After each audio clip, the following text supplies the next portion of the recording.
Welcome to the Extraordinary Culture Podcast. Podcast for the culture that is music, movies, sports, food, and beer. The Extraordinary Culture.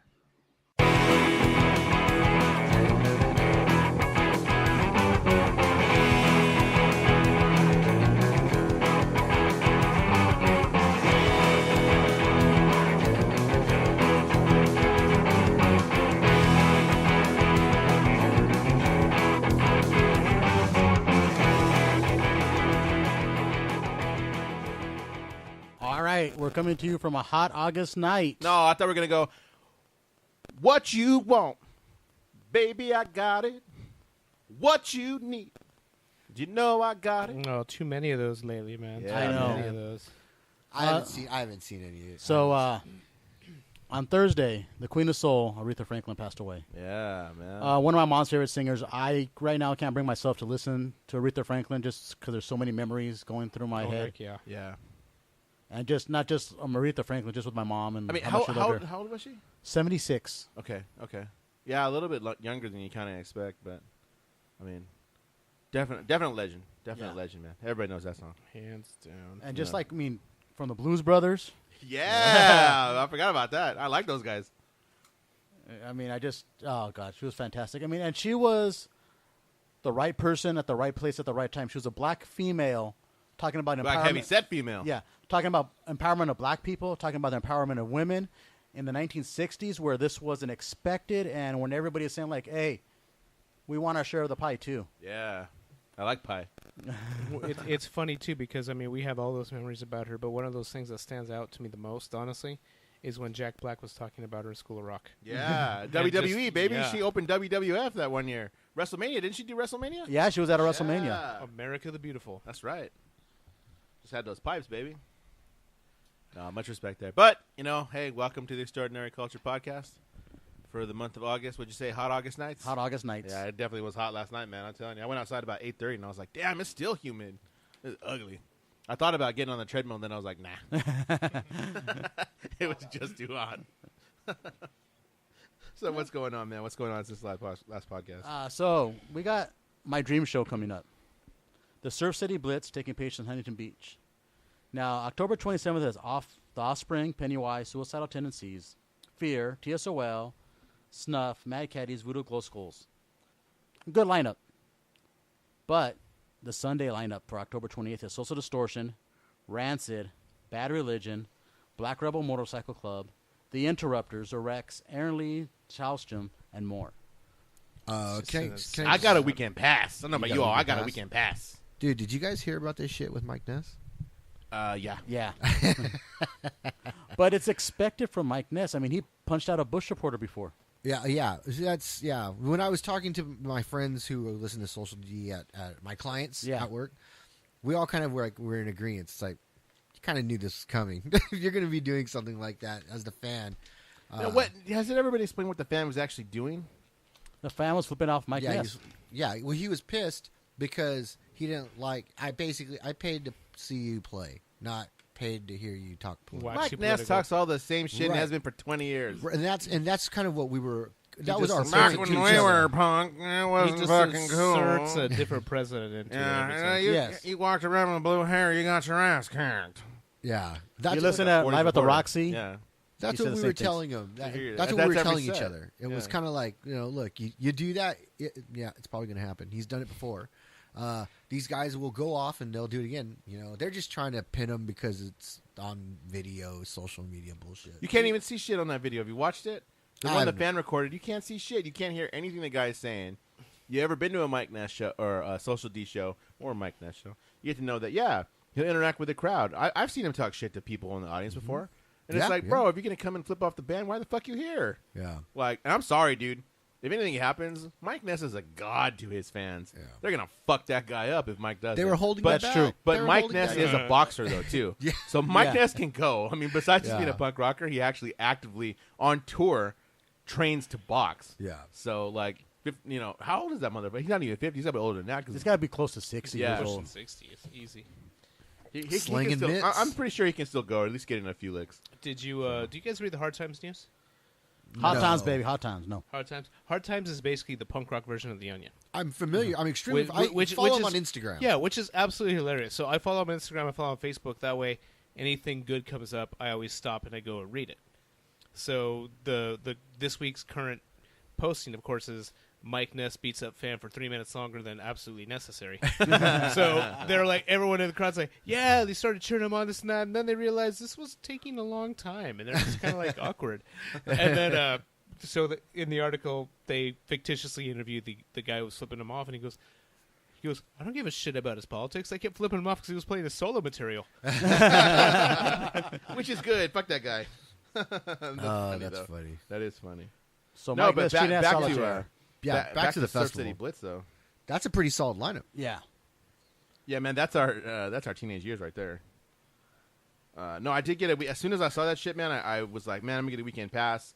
I searched around the internet a little bit and found that the day that I saw it and it was announced, they actually had a code out already. Yeah.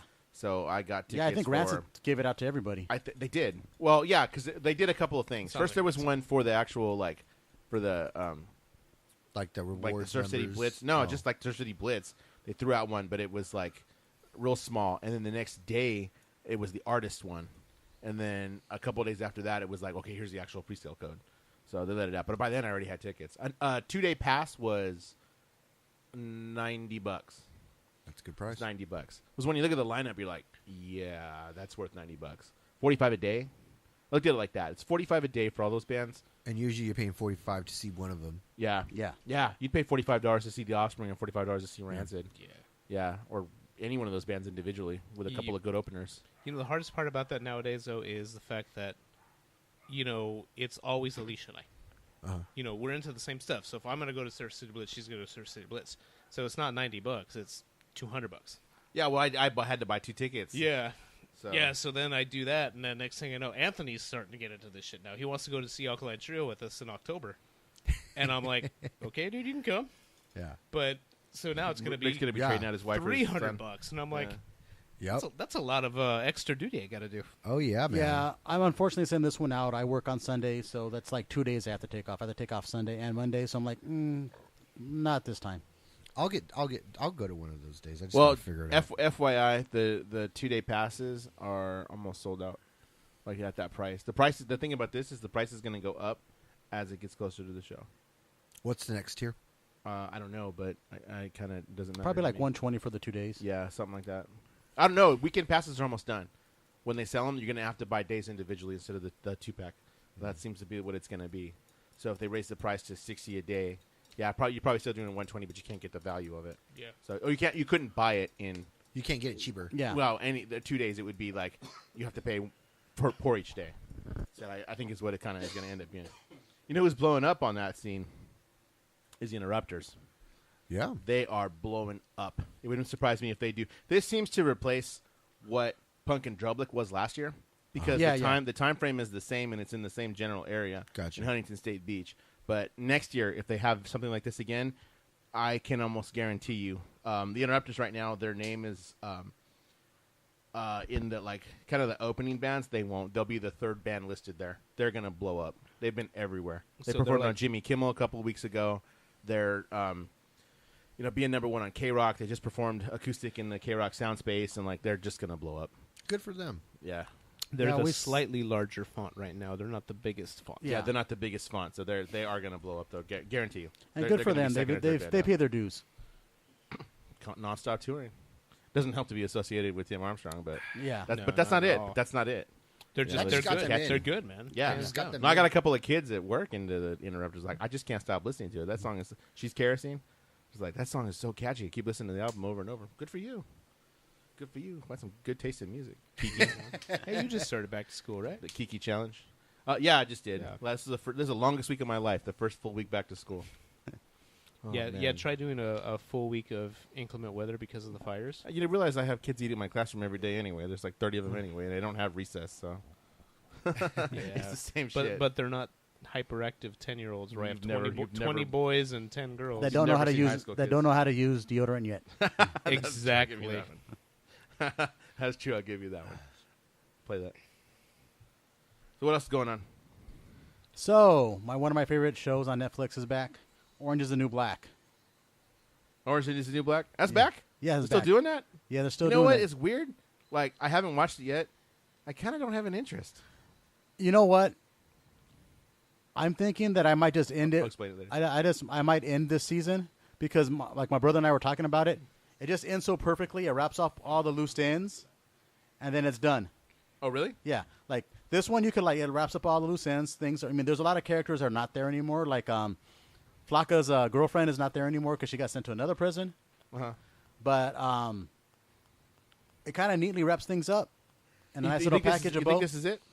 No, they're gonna do another season, but I don't know that it has the hype. I don't know that I caught the same hype that I did in previous seasons. Yeah, It wasn't- it I was think that's very kinda what it strong was. the first season or two. And yeah, then, the first couple like, seasons, like, oh my god. I mean, I'm more like it was like I watched it in about 2 weeks, but I'm still more interested in watching Stranger Things 3. Maritza's not there anymore? Marissa's not there. Oh, I don't even need to watch anymore. Hey, so you were talking to me the other day while we were at my mom's that a new show on Netflix is Dark Tours. Oh my god, I love that show. So I haven't had a chance to watch it yet. What's that about? So basically what it is, it's like all things that we've wanted to do that we just never had the balls really or the money to go do is go visiting like places associated like with death, like natural disasters. The back of a Volkswagen? Yeah.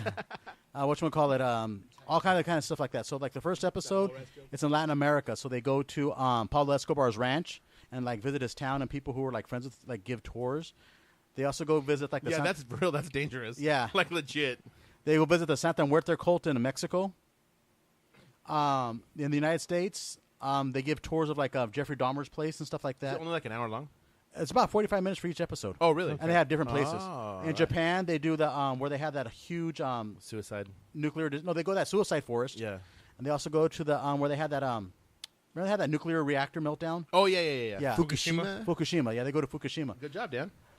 Coming in It's hot. great, and they also go and when they come back to the United States, they visit what they call McCamey Manor, which like this like extreme haunted house. So like we've all been to Scary Farm before. Yeah, I've been in a haunted house too, but Well, this is like ones where they're basically like waterboarding you and torturing you. oh wow. People don't last more than an hour. Oh, is it that one? Like that's what they do to you? Okay. Yeah. They do have those. Like you have to sign a like waiver though. Yeah, this one you do like a 45-minute interview just to get into. Yeah, but yeah, it yeah. has a little bit of it. But It's one of those in San Diego. yeah, he has it in San Diego, but he moved to like I want to say like Kansas or somewhere like that, Arkansas. Oh wow. So Dark Tourism, if you get a chance, check it out. I've also started today. Slurpee almost done. No, it's a mad scientist. I've also started today Disenchantment, which is the new show by Matt Groening, Rains with the Complaining. Oh, that came out. Yeah, that came out yesterday, so I watched 2 episodes. Oh, Oh, I nice. saw something about that earlier today. How is it? It's good. I want to see it, but I just haven't had a chance to see it. Is it very? I got to warm up for me. It's It got to looks warm up. kind of like the old comic strip, Life in Hell. Very similar Like, it to gives like me that kind of comedic vibe. Even. that Oh, comedic yeah, vibe. yeah. It gets a little away with a little bit more because it is a Netflix show. Right. It's not made for commercial television.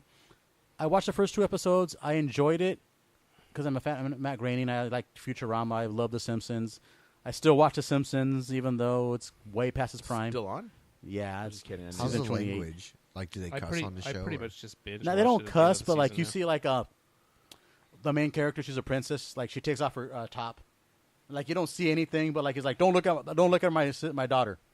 So, but it's still like you don't see that kind of stuff in The Simpsons. Gotcha. Yeah. From the trailers and things they were putting out, they were talking about like Futurama is obviously the future, Simpsons is the present. Matt Groening doesn't have a show in the past, so that's what this one kind of is. It's like that Oh.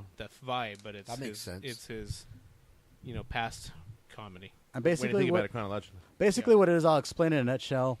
There's this princess. She's going to get married, and she meets up with this elf who left his magical enchanted forest because he doesn't want to be there no more. Because he was like, I want to be miserable sometimes. I hate being happy all the time. Yeah. And she's going to get married, and because it's her wedding day, somebody wants to stop it, so they give her a demon that's her own personal demon to follow her around. So that's it in the nutshell. I'm going to watch 2 episodes. That sounds like Matt Groening. It's worth checking out. Cool. So, Dan, you're at Comic-Con. Yeah, I was at Comic-Con, man. I've been at Comic-Con since, like, I don't know, 2005? When was your daughter born? 2006. So it was 2005. Was So, last yeah, year. 2005. I think That it's- was the first year that they had Hall H, if I remember right. Yeah. Hall H, that was something else. Anyway, yeah, man, we went down. We went down for the day, and we ended up parking over the Town and Country Hotel in Hotel Circle, which is right by Fashion Valley, the mall in Fashion Valley. We're going to park at the mall, but the police would not let you park there. So I just like, well, I can go park at the hotel. They were charging $15 for the day, which isn't bad. And then we hopped on the trolley to drop us off right in front. That's a good spot to actually be picked up. The further you are away from the convention center, the more room you actually can get on the train. Right. Because So you have to the sit trolley down. does pick up. We actually ended up standing up still, but like it wasn't as bad. I mean, it got packed, and people had to like wait for a couple of trolleys to come by the closer you actually got to the convention center. But it drops you off right there. You can't even cross the street anymore without having your badge. You have to have it out ready to go. So they actually closed down Harbor too. So no cars are going out in front of Harbor. Oh, wow. The buses pick up now on the end over there, but where Hall H is, and they don't even drop off in the front anymore. So all that area is all clear. Took about 10 minutes to get in, which I think it was just because they had just kind of were starting to let people in. So we got in pretty quick. We tried to find out where our bags were, the bag of free stuff. Turns up it was under the sale pavilion. So we found our way up over there, got our free stuff, and just kind of decided, okay, let's see where some stuff is. Let's walk the floor. The floor is still packed, but it wasn't crazy. It was Saturday, which is the busiest day of the con. Walked the floor for a little bit, decided to get some lunch. We had seen like a burger place outside that really wasn't that busy, and we managed to get a seat underneath some big easy ups that they had set up, which had fans underneath. It was a big fans blowing underneath, so it was kind of Right. it was a humid day in San Diego, so that was actually kind of nice. So they handled that well. See, it seems like they had enough time now. They knew how big it was, and in the 10 years that it's been, 13 years or whatever it's been since we've gone, they figured out how to work the big crowds. So it actually it worked. I didn't wait that long to get something to eat. I was able to walk the floor. I got food, like I said, fast. Got places back and forth. They closed down. If you're crossing between buildings, they'll close down walking one way to let people go in, and then you do it the other way. Like it just all seemed really well. We managed to walk the floor for a bit after we ate again, finished up the floor, kind of went back to check out a couple things. So like, hey, let's go check this out again because it was busy.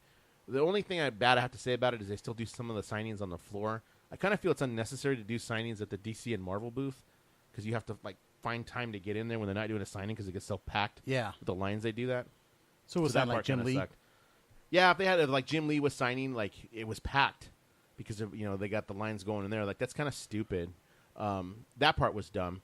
One of the things that was new this year was like for some of the signings, and they're hoping to get more people on board next year, but like all the WB signings were kind of by lottery.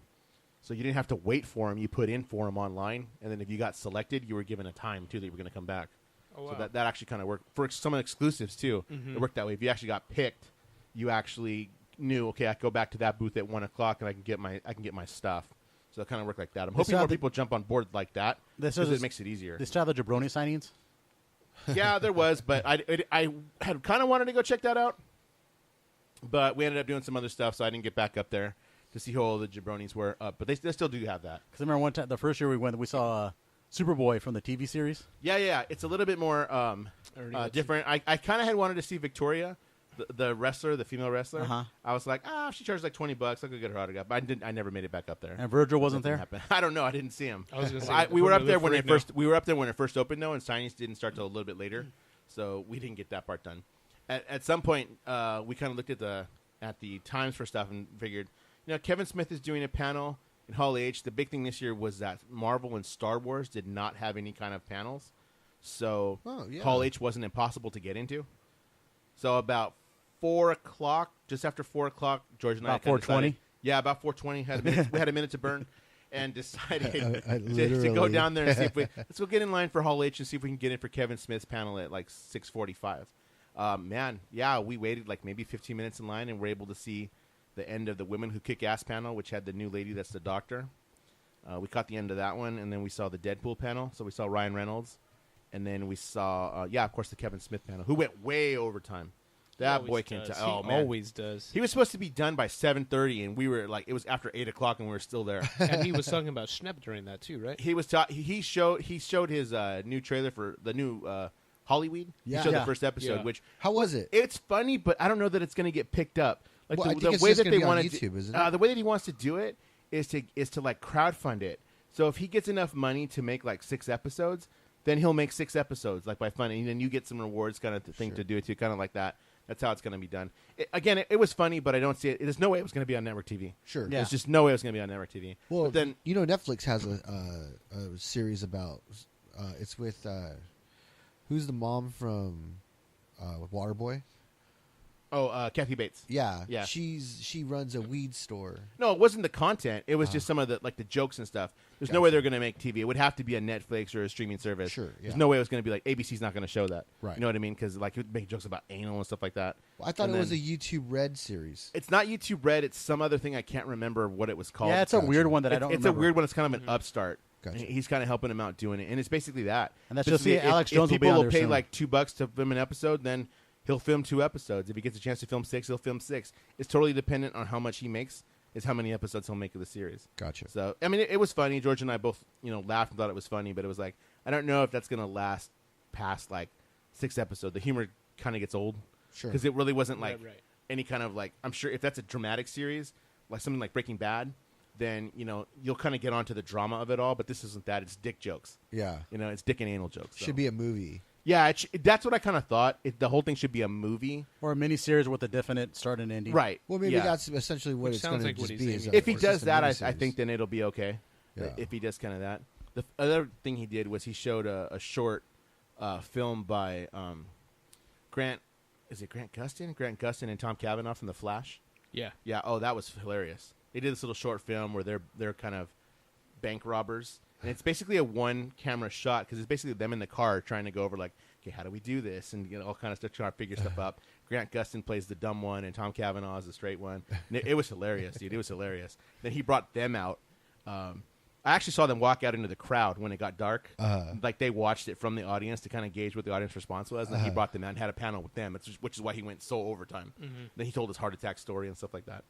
But that was hilarious. And it turns out this whole short film is just them. It's just kind of an amalgamation of all the bad, stupid jokes we tell, antics backstage, just to keep ourselves Recording The occupied. Flash. Yeah, because the other guy, Cisco. Do you watch The Flash? I love the Flash. The other guy, yeah. Cisco, he starts a lot of the jokes. So he happened to be there because of the Flash panel. So they brought him out and they talked about some stuff for a while. But eventually, Hunger took over and we had to leave. Yeah. So were you there when he gave the whole spiel on John Schnepp? I don't think so. I must have been towards the end. Yeah, I think it was the last thing he did. Yeah, we had left because honestly, I was super hungry. So, Rex, And explain who's that. that? John Schnepp is a writer and a director. He was kind of the showrunner and the front runner for the old Metalocalypse show, and then he filmed a documentary called "The Death of Superman Lives." Oh yeah. I wasn't there for that. So- that was at the very end. So that was, he went and he did all the research on what happened. He sat and he talked to Kevin Smith. He interviewed him extensively. He interviewed I've seen Tim that actually. Burton extensively. It's on. Is it on Netflix? If it's not on Netflix, I watched it. It was on HBO or something, and I recorded it there. I actually got to see John Schnepp panel at one of the Long Beach Comic Cons, and all he did was show it. Oh really? He just showed the documentary there, and I've seen it a couple of times on like Stars or something like that too. Yeah, I mean, it was Stars or something like that. I watched it on. Yeah, but it's a premium very channel. fascinating film. Wow. Yeah, I remember dude, it being I wanna good. see this. This sounds that's That's rad. the one where He- Nicolas Cage was going to be Superman. Yeah, because Kevin Smith used to talk about that thing forever. I mean, like shit on about one it. of his DVDs, he mentions it. Yeah, and he went again with those stories about the giant metal robot and how the Weinsteins wanted him fighting yeah. a spider He got it for Wild Wild in West. the second scene, and he got the Wild Wild West ended up Yeah. using it. But he ended up being pretty good friends with him, and Schnepp passed away, within the last month too. So that I've seen that, and I think I heard him talk about that on his podcast. Yeah, I think it was because actually, it was his podcast.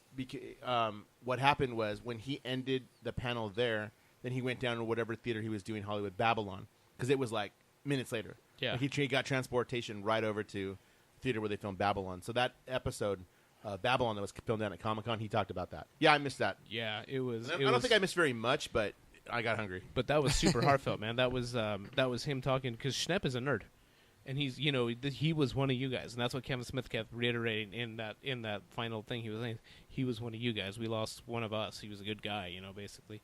So really cool, really respectful of him. So I did kind of catch the vibe to do Comic-Con again. I think next year I'm going to try to get a weekend pass. And if I wanted to go to Comic-Con next year with you guys, how much would this cost? I think I paid $68 for the day. And you just went Saturday? I just went that Saturday. was the weekend. Now, Yeah. I think it's somewhere around 200 for the weekend. Okay. Maybe a little bit more. But you know what? There's a lot of stuff. So I went down the Wednesday before to go watch Conan because they gave Comic-Con attendees first crack at getting tickets to see Conan down at his famous Conan shows. They tape live there just down the street from Comic-Con. And when we did that, we had to be in San Diego by 9 o'clock in the morning to claim our seat. Damn. We were. But by the time we got there before 9, about 10 before 9, by the time my part of the line got up to get our tickets, they told us, hey, guys, we only actually have, like, single tickets left, or we can get you guys in a group, because there was 3 of us, obstructed view. And I kind of looked at George, I'm like, nah, I don't want obstructed view. I'll take the single ticket, because you got to be quiet during the filming anyway, so Yeah. if I'm here and you're there, big deal. You know, you do that at a concert, too. And he was like, yeah, okay. So that's what we did. But we claimed that by 10 o'clock, and then the show filmed at like 4. So we had all day to hang out in downtown San Diego. So we went to go check out some of the off-site stuff and some of the displays that were around Comic-Con, because there's all those, too, that are free. Yeah, Comic-Con You has don't have to expanded have to a- like the city of San Diego. Oh, yeah. There's all kinds of stuff actually in Gaslamp and stuff that you can do and check out where you don't even need a ticket to Comic-Con because it's just that big. So we did that. Ended up renting one of those Lime scooters. Okay. How was that? That's a whole other debate for another episode. It was kind of cool. They're kind of expensive, though. I mean, I rode it for like half an hour, and it cost me $5, and that's with the discount for the first time thing. So, I mean, but it was cool. I didn't go 30 or however fast they go. I was probably going like maybe 4 or 5 miles an hour. But Did you have a it helmet? beat walking all over this place. You don't have to have a helmet to do that. They say you're supposed to, but no one had a helmet on. Huh. I mean, but it was pretty cool. So- Got the little Conan figure. So tell me your Funko Conan Pop. figure, because I saw it, but I want to. My Funko Pop is, they gave out 4 this year. The one that I have, which is like the Poe Dameron one. They gave out Hellboy on a different night. They gave out the Predator. And Ant-Man, right? And Ant-Man was the last one. Cool. And they filmed 4 different nights, so whichever kind of night you went, you got a different one. They hand those out at the end as you walk out from your seat to head down the stairs, because I was in the balcony. Then they just kind of hand you the... I've heard Funko stories Pop. of that. How much were people offering you for one? $60 to $100 right outside is what I got offered. If it would have been one of the other ones, I would have considered it, but since it's Star Wars, I kept it. Yeah, and because I saw people I saw them online this week, and they're down to about $30. Yeah, no. I think they'll peak again when he comes back next year, because the ones from last year were peaking at about $150 where people were selling. Some chick in line was trying to get tickets and had one signed. She was like, it's worth like $300. No, I just kind of want your ticket to get in. Wow. He got some people on stage like before they film, because they hype you Yeah, up. yeah. While the Right. band is warming up or they're getting everything ready. And I was like, hey, then that chick that Crowd was outside reaction didn't have a ticket. shots and things. How the fuck she get a ticket and she's downstairs? That's some bullshit. The same way that lady at the AFI wanted AFI tickets, wanted to get in. Oh, yeah, I remember that one. Yeah, she looked like a, you know what. Anyway. So, memories of Comic-Con past. We've all been to Comic-Con. Yeah. Yeah, Heck we yeah. have. So, what do you guys remember from the In past? fact, of we've all Comic-Con? been together. I've Yeah. been with you guys. Yeah. The one time I went was with you guys. Oh, we've had some fun. You know what? man. I Even remember even the smell wasn't. It was bad. No, it wasn't as bad. Well, plus it's like there's Every not all once in those a while, nerds. you'd walk by somebody and be like, smells like Comic Con. Wasn't that bad? That's because those guys can't get tickets anymore. Yeah, probably They not. can't afford to. I remember that first one we went to was probably about 99. Yeah, that's the one with Brian Klaus. Yeah, we Jerry Only was just starting to reform the Misfits. The toys were something was coming the out. toys were going to come out soon. Yeah, okay.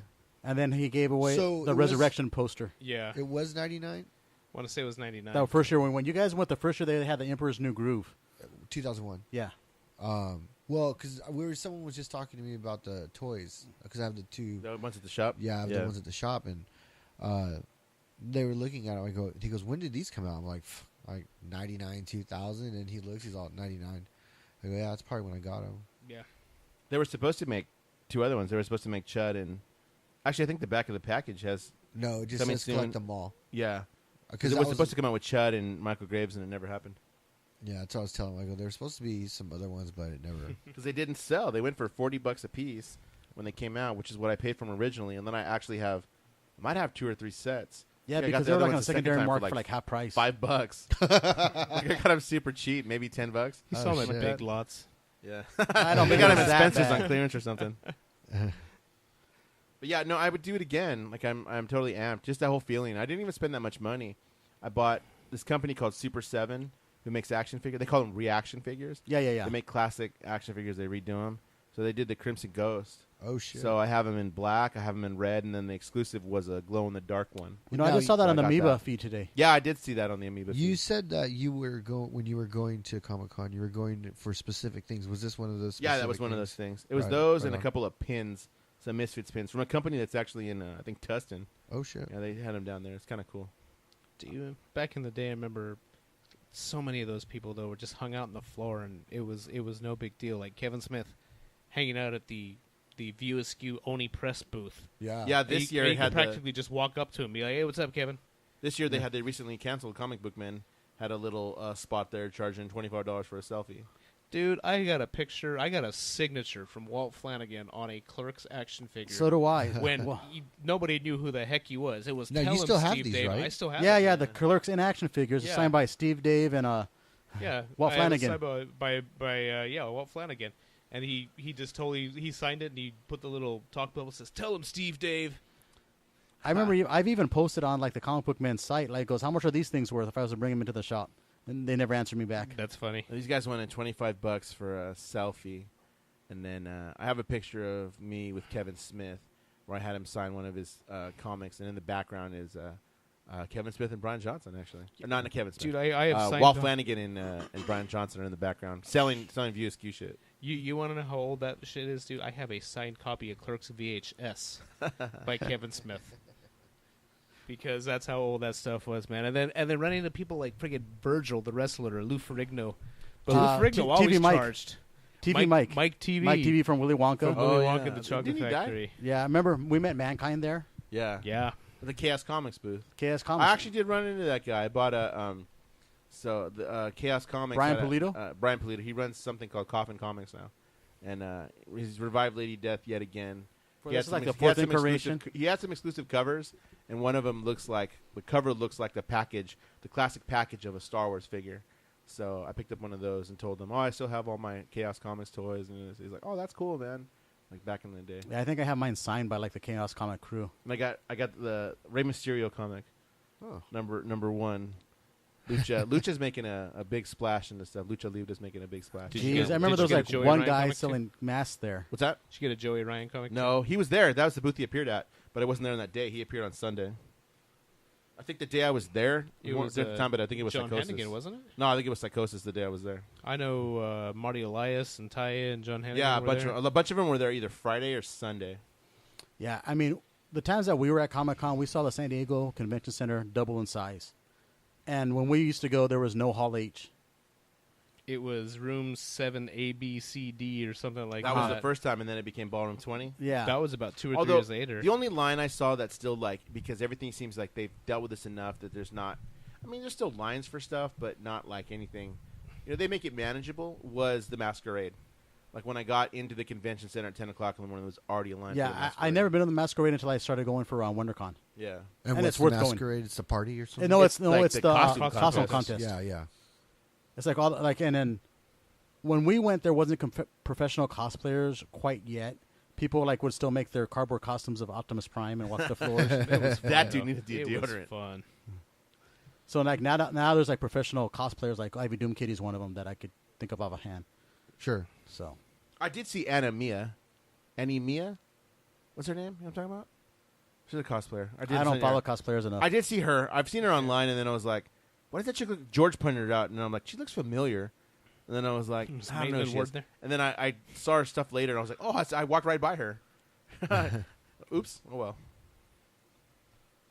They're fun though. They're always cool people. The cosplayers for the most part. Yeah, it was cool. I mean, there was a lot of cool costumes, Yeah. but like I said, I got the itch to go again.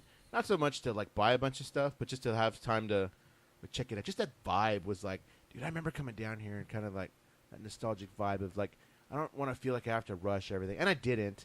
But I think I'd like to enjoy it over a few days.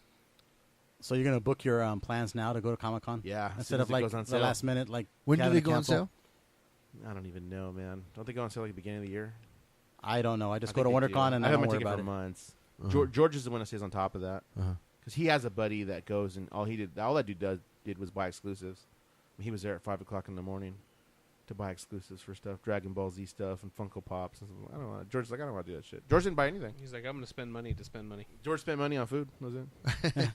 Good for him. Good for him. It's a man who just got to walk around and enjoy the show. Did you get to see any trailers released while you were there? No, not when I was there because we didn't try. I thought it was going to be unmanageable, but I think with Marvel and Disney not having stuff there because they want to do it at D23, you can get in and check stuff. Because by far the biggest thing that came out of there was the WB news, the Godzilla trailer and all that kind of stuff. That Godzilla, Shazam, and Aquaman. Did anybody have seen those trailers yet? Oh man, or just the Godzilla one. I saw the Godzilla one. I want to see that one. Aquaman looks interesting. Is interesting. Does look interesting. Shazam, I'm like, it looks maybe. campy.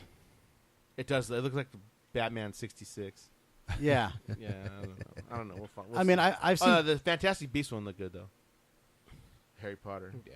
Anybody seen anything lately? I mean, I think we talked about everything I've seen lately at the last podcast. No, Teen Titans Go came out. Yeah, but I didn't see it. Oh, you didn't see it? No, I didn't see it. Oh my god, dude. Okay, you know what? You guys got to see Teen Titans Go. Like, there are so many pop culture references that you'll understand even if you don't watch the actual Teen Titans Go cartoon. I watch it occasionally. That it's freaking I'll catch funny. it like in the morning. Oh, there are so many pop culture references, dude. I went and saw it with our other brother, and we were busting up as much as the kids were. Like, did you catch that reference? Yeah. Oh my god, that's Back to the Future, or like something like. You totally caught all these references to old movies, and then as soon as they see Slade, who's like, "You're Deadpool." No, I'm Slade. You look like Deadpool. No, I'm Slade. Pretty sure you're Deadpool. Guy with a mask on, some swords. Red Pretty and sure you're black, Deadpool. Yeah.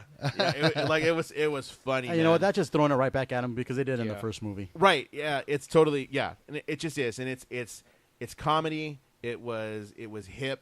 It was very pop culture. I mean, I laughed for the entire movie. It's short. It's only about an hour and 20 minutes long, but that's definitely one. I would have done it anyway, but definitely one I'm going to buy on Blu-ray and watch again. Is that For in sure. the theaters or is it? Yeah, it was in theaters. It actually came out in the theaters. So is it available now to download? I don't know. It came out in maybe not quite yet. It came out in July. Gotcha. It came out like mid-July. I think Probably just before still catch Comic the end of Con. the run in the theater. Actually, I think I saw it just before the day before I went to Comic Con, Okay. or the day somewhere around there, somewhere around Comic Con time, maybe the week before, maybe. That's one of those things that's interesting about Teen Titans Go, Teen Titans, even the original series. Oh, They always called him Slade. Do you want a spoiler? You want a spoiler? Not Deathstroke. They never called him Deathstroke. They never called him Deathstroke. It's always Slade. I'll I'll give you a spoiler if you want one. I don't want a spoiler. Okay. I don't want a spoiler. There's a good spoiler in the credits. There's a very good spoiler in the credits. That has everybody like, oh really? Might that happen? So, I've heard there's a possibility that the original series. Could you come kinda back. spoiled it right there. So I mean, that's not a spoiler if it's already been news out there. yeah, but this kind of like leads to It that. leads hints of Yeah. that more. Yeah, because of the way that it's done. Okay. You're like, oh, yeah, just kind of like it just makes sense that would be the next thing that they do. Mm-hmm. No, I saw that. Actually, I haven't been in the movies much. No, I haven't either. Unfortunately. There hasn't been much I've wanted to see. I mean, I think the last thing I saw was Lost World, Right. which I thought was pretty good. But other than that, I haven't You been in mean movies. Jurassic World Fallen Jurassic- Kingdom? yeah. Well, you know what? You can't with your movie pass anymore. I know. It sucks. Stupid movie pass. That's been, and we talked about that at our last podcast. That there was a bunch of changes, and then they've had. I haven't 50 even kept million. up, but I know a bunch of. Well, this became news too. I'm sorry to interrupt you, but Movie Pass had a lot of people had canceled it, and then Oh yeah, that's part of the drama. I heard that they were broke trying to find funding, and then those people that it didn't within a certain period, they didn't let them cancel. They signed Well, them up again. It's interesting because it went from that you can do any movie any day, whatever type stuff, to One movie a day. one movie. It was one movie a day. That was the original plan, at like $10 a month, and then they said no, we're gonna have to start eliminating it, so we're gonna do that. And then they upped the price from $10 to $15 a month, and then they said no, well for this month you're gonna be able to do 2 movies a month. And at one point they literally shut down the entire system because they didn't have enough money to pay their debts for that day. Yeah. So they shut down the entire day. system. Yeah. And then there was certain days that were popping up where you literally had the choice between like Mission Impossible and one other movie. Let's say Chocolat. And there were shit Why tons. not Chocolat? Yeah. Yeah, like 10:50 at night for Chocolat. You're like, I'm gonna get home at 1:30 in the morning. Yeah. So I know their goal at this point is 3 movies a month at $9.99. But like you were saying, the other thing was people had canceled and they were automatically renewed for another month Yeah. to help pay that funding. People were complaining about that online. So stock has gone way down. Everything's a mess. Don't get Movie Pass. Yeah, I mean, we've talked about it. I think the AMC one's so much better, but I mean, Movie Pass, they didn't plan this correctly. They are thinking like, hey, the way they decided they're going to do this, like, we'll just pay the money out of our own pocket, but we'll sell the information data back to the studios. The studios are like, we don't need to pay this for this. We could do our own marketing. So they lost money, and then they thought like, oh, we could get a % of the concessions from the movie theaters chains. They're like, no, that's our money. And then the other thing about it is you assume a chunk of those people that have that are only going to use it maybe twice a month. Yeah, if at that. And they did not process that the people who got it were using it. Yeah, I know people that used it every day. Yeah, Dan knows people usually do it every day. They're close to the movie theater. This is their opportunity. They ain't got no job. Yeah. You know, and it's not necessarily that. But they got a Disney Pass and Movie Pass. They can work from home. They can be on disability. There's lots of different reasons you're not going to. Yeah, I'm convinced when you go out during the day, because I work 9 to obviously 9 to 5 job. Cliche as that sounds. But when I'm not there and you go out somewhere, you're like, don't people fucking work? Like, for real. Like, I think I'm trying to go somewhere during the day. It's not going to be busy. I'm like, wow, really? People don't work. Dude, I went to Trader Joe's yesterday at noon. Okay, I have Fridays off. Yeah, but it is noon. And there was but there's a bunch of people there. Yeah, that's lunch. But there's no like offices or stuff around Trader Joe's. That's true. These are like people like on their day off or doing. I'm like, don't people work? I'm like, oh yeah, I don't work either. I'll do you one better. I wonder if people work just those odd hours or what. That's kind of. I tried to book an appointment at Crown and Stash on like a Thursday afternoon. Everybody was booked. Dude, it's busy out there. Everybody, even 10 a.m. at a Trader Joe's. That's good for you. Yeah, it is. It's good. It's good for everybody. It's good for the barbers. Good for the people. We hired more people. I hired more barbers. I even got another one that I don't even know who anybody is in that shop anymore, man. That's new barbers you got. That's the barber life, man. Well, yeah, I knew that. I knew that the turnover is high, but hope the idea is to get people who want to stay there, so they can make. Well, the other idea is to have people be able to get a cut. Well, yeah. So we need more people. I have 10 chairs in there now, and I'm going to have them all full, and we're still, we're still turning away people. Yeah, that's the thing. And I thought I mind making an appointment. I really don't because it's super convenient for me. But I always feel bad for people that try to walk in because there's some days that I'm like, dude, I kind of want a haircut today, but like, it happens. You know what's funny? It's like I wasn't sure if I was gonna be able to make it on Thursday. One time, so I said and this was like on a Tuesday. I said, I'll book it on Thursday or Friday. There's plenty of room. By Wednesday, when I know for sure what day I can make it, all the appointments were taken. No, you got to book like a few days in advance. Yeah. Man. No, I just told him I got to get a haircut this week. Sometime between today and tomorrow, I'm going to book my appointment. You better do it when you get home. I'm looking at like Wednesday or Thursday already. It's crazy. Never ever thought that this would happen. I mean, I knew it could potentially happen, but I didn't think it was going to happen anytime soon. And it has. It's been pretty crazy.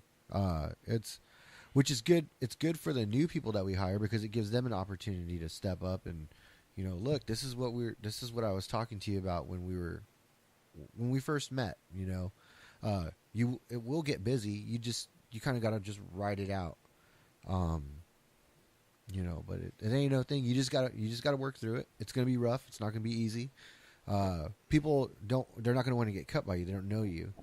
Give them a chance, let them see you guys here. Slowly but surely, people will start, okay, I'll let you cut my hair. You kind of got to interact with people that you're not even cutting their hair. Just so you could be like, oh, that's the dude. What's that guy's name? Oh, I remember him. We were talking about this. Okay. He seemed kind of cool. Yeah, exactly. All right, I'll give him a shot. Might as well. He seemed kind of cool. I think I've got a plan for that. I'm going to make this card, and you can get a haircut or a shave once a day for only $9.99 a month. Maybe they'll come in and give those guys a try. It's possible, man. But no, it's that whole area. The whole area. All these places are all blowing up. It's pretty cool. It's pretty rad to see.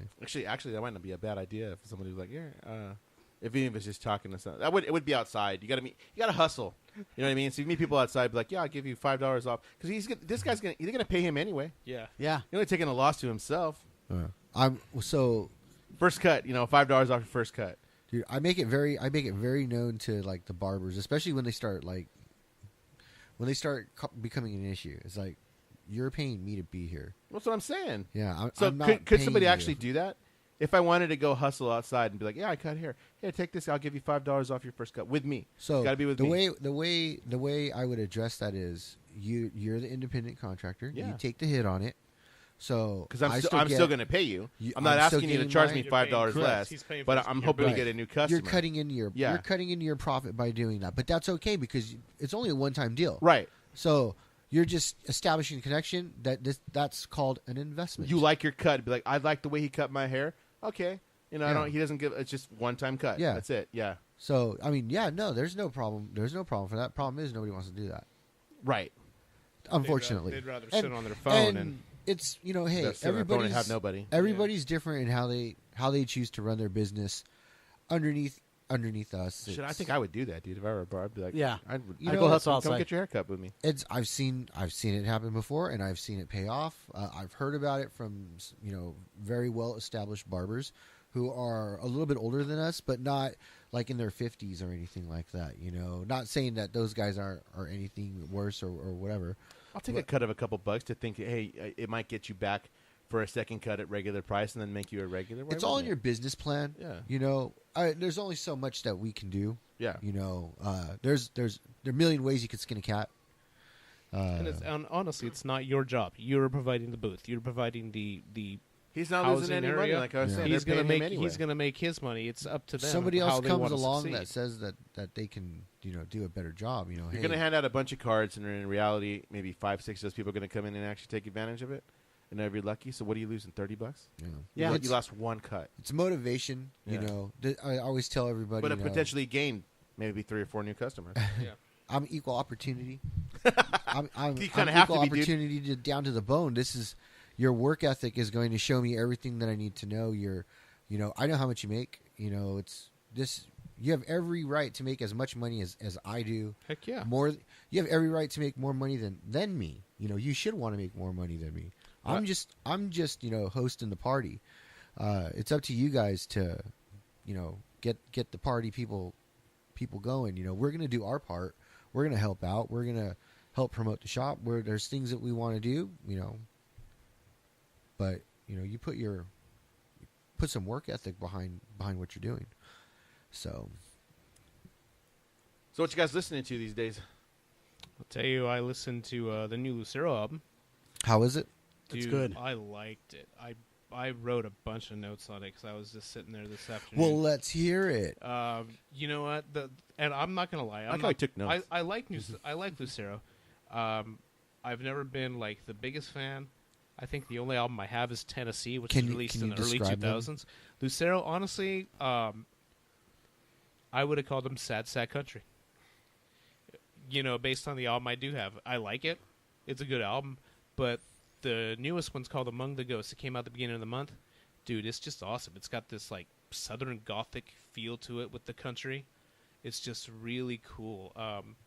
Even the Is it acoustic or no, it's actually it's electric album? It's an electric album, man. Well, but that's like a clean, twangy. But it's got the twanginess to it, but at the same time, just the way the songs are written, you almost get like an old bluesy type vibe, or just that southern feel where it's It's a lot very reminiscent of roots rock. Like the Roots beginning of rock and roll. rock. So Robert, Mike Ness's country albums. No, Robert friggin' what's his name? Plant? I like that dude. No, dude, original man, sold his soul to the devil, motherfucker. Oh, Robert Johnson. Robert Johnson. Yeah, Robert Johnson. Just getting to that, man. And you can kind of feel that in some of the lyrics and things. Because this is the first album, and I did my research. It's the first album he did since he got married and had his daughter. His daughter's 2 years old. Ben Nichols is the front man. Changes the man. It very much does, dude. And you can hear it, like the lyrics. He's saying things like a man could die out here and they'd never know. He talks. There's another song that he does on the album called "Long Way Back Home," and again, dude, it's a total narrative. It's just about these two brothers, and in my hand I hold a pistol, in my heart I hold the weight. Wow. With just that It's a very southern, Tiger Army lyric. yeah, but with that southern. Has Lucero played with Tiger Army before? I feel I'm like sure I, they I have, actually dude. want to say yes. Dude, I didn't realize Lucero's been around for 20 years. Yeah, hasn't Lucero played with like Wow. AFI? They've played with everybody, dude. Yeah. Yeah, they've been around a long They time. play 200 shows a year. And I think that's kind of like, you can tell in this album it's the change. Where he's like, I can't do this quite that much anymore. I've got a wife, I've got a daughter. but at the same time, it's tied into that Southern lore and the old gothic-y, See you at the dirty crossroads. South No, that's crossroads, but not voodoo, not voodoo, Yeah. but more of the dark. You know, I want to go Master Gacy type stuff. Ah. You know, New Interesting. Orleans style stuff. I'll have to Very give that a cool listen. album, man. And I didn't know his brother is actually a writer and a director. I don't know any of his stuff personally, but his brother is Jeff Nichols. Jeff Nichols. And I did my research there too. If I can want to pull up my stuff, I didn't catch anything I recognized. He directed a movie called Loving, Midnight Special. He did It's the Mud, Midnight Special. I'm full of Shotgun references today. Stories. Yeah, but very cool album. Check it out. Don't know any of that stuff. And you guys have listened to a few things lately too, right? Did you download any of that stuff? I listened to Face to Face Okay. on the way over here. What'd you think? What'd you think about it? It's good. I liked it, but it's like, oh, this is not Face to Face. It's not face to face. No, it's so. yeah. Did you listen to it? I listened to it. Okay. I liked it, but it's It's not a one of honky their- tonk album. Yeah, That's what it is. yeah. It's a honky tonk album, isn't it? It's Is a it country acoustic album. too? Yeah, Yeah, it's it's face to acoustic. face acoustic. Same thing with Rise Against. Is Hold on, they're very different. Yeah. Though. Let's finish with face to face first. But that's Yeah. kind of the way a lot of the punk rock guys are going nowadays. Is they're Um, running out of ideas. They're going it's acoustic n- and they're going kind of that country vibe. It's weird though because it's got a lot of the hits, quote unquote hits, Yeah. that are redone. And the thing about taking a song that's already if it's electric, And reimagining it. yeah, that's kind of what it is. It's kind of no, you know what? I'm gonna save that for Rise Against because Rise Against I think actually uses They did reimagined the in same the title. thing. It's the same No, thing, but just done different ways. No, I don't think That's so at all. that's kind of again. Here's that's what I the was kind of gonna thing say. too, because Frank Turner did that recently. Here's too. what I was going to say. The difference there is when you take something that's electric and turn it acoustic, because you let things ring out with the acoustic and the distortion, you have to have something that fills it. So a lot of times you use fills. You actually pick more with an acoustic album. You have to because you can't let it ring out because it's not going to. Not like it does in an electric fashion. So what Face to Face did was they took that and I got a very, very honky tonk feel. Because you already knew he wasn't going to scream the lyrics. Trevor's not really a screamer anyway. He does sing, but it's not as even the lyrics to it, the way he sings it, is in a different fashion. Yeah. Because you can't keep it anywhere close. Because Bayside did an acoustic album a few years ago too. Yeah. And it's like that's a good album because you still hear the original song there. You just hear it picked more by the guitars because it's like Definitely. I have Yeah. to And I've finish. been I have to listening- I've fill been in listening that to a lot of that acoustic stuff. Bayside lately. So like it's got to be there. And Face to Face took it a total different way and said, "I'm going to turn this country." It very much is a country western honky tonk album. It's not bad, but it's not my favorite album. Like it's not going to get a lot of plays, but it is. It's not horrible, but it's not. So is It's not what you expect out of Face to Face, where you start to hear like, disconnected, and it's just like that's not disconnected that I know. It's not even like just a stripped down version. It's very So different. what number album is this that Disconnected is on? 17? I've been dying. least- I've been itching to get that one in all conversations. I want to say it's at least 4. Yeah. It's at least 4 minus the singles. Minus the singles, it's at least 4. I was It's playing- it's on I the could think first of at album. least- It's on the EP. It's on Big Big Choice? Choice, Big Choice. and then it's on this one, the acoustic one. I Isn't don't it- know. Didn't they do a live one it was on too? It's on the live one Probably, too, so yeah. you So that's can't, like you can't 5. count a That's- live one. That's You- like no, okay, you well, can count it. all That's right, like their all right. biggest hit. Any last thoughts on the Face to Face album? Because I'll give you the Rise It's Against good. one, It's too. worth listening on a download, but I probably wouldn't buy it. Yeah, Well, if you got I iTunes- did buy it. I have iTunes. Yeah, Apple that's what I Music. listen. I just iTunes Radio. Yeah. Apple Music, Yeah. $15.99. Yeah, well, I have an Alexa, so I have Amazon Music, Is it- which I it's could not listen to on- through there I got too. both. But like, Is But, it on Amazon Music? Yeah. yeah, it is. Okay, there you go. Dude, my daughter's in love with Amazon Music now. Everybody's in love with Amazon. 8-year-old, Music, 8-year-old. Is Yeah. it that? Is it that Alexa, good? play man. Amazon Reliever. Music. Yeah. I pay $7 Believer, a month whatever it to is. use on one device at a time, Uh-huh. and it plays pretty much anything you want. I take it to work, dude. The Uh-huh. some of the kids who, because I have the kids 2 years. I have my students for 2 years. So Dan's on Play Yacht Rock. No, I play what I want, but then like they'll ask, like, "Hey, can I play something?" Like it depends what you're gonna play. I have to like it at least. Oh, I want to play the Kendrick Smiths. Lamar. Okay, no, it's No, usually you something wanna like, I want to put play on the an Smiths Apple or something. Music? And so I'd be like, "Yeah, go ahead." So I'd be like, "Alexa, play the Smiths," and then, like it's witchcraft, dude. Yeah. They get all like, and it works. I dig it. Rise Against though is a completely different feel. That's a good album. Yeah. That's a good album. It's more like what I expected to hear Let's from an scroll through acoustic album. Who it's face to face. Obviously, you kind of know what Tim Tim from Rise Against can actually he can sing. Tim McIlrath. Yeah, Tim McIlrath can actually sing, so he makes use of that. It is, of course, a little bit slower, but not. You can tell he just took their songs and reimagined them to be acoustic rather than changing the style of music that it was, which is what I feel like Face to Face did. They actually changed the style of music and doing their acoustic stuff. Again, not bad, but not my cup of tea. The Rise Against album is more along the lines of what I would. This is kind of what I expected of this album. I listen to both of them. I listen to Lucero and I listen to them all today, so they're kind of blending together. Mm-hmm. And I think I listened to Rise Against first, so that's sticking out of my head the least. Like I don't remember anything about it. I remember it was good. Yeah, it's the closest to what the original songs are. Out of the two that we're talking about, minus the Lucero album because I haven't heard that. Which it doesn't bother me if they're not the same. No, it doesn't bother me either. But I was just so taken aback that the style of music is different. Where it wasn't even like this doesn't even try to hide the fact that it's got like slide guitar in it, and I believe it has some violins in the background and some strings added to it to come off more like a country album than what I'd expect out of Face to Face. It's not even like our boys in Black Rose Phantoms came out with that country album, and that's like it doesn't even have that feel, man. I don't know. You know what I want to see do an acoustic album? Henry Rollins? Rancid. Oh. Rancid has done an acoustic album. It's a live show. No, when Let the Dominoes Fall came out, there was a 2-pack version that actually came out. The original one was the one that The second disc in there was the same songs. Most of those songs acoustic. I have it. You want a copy of it? I can get it to you. Yeah, okay.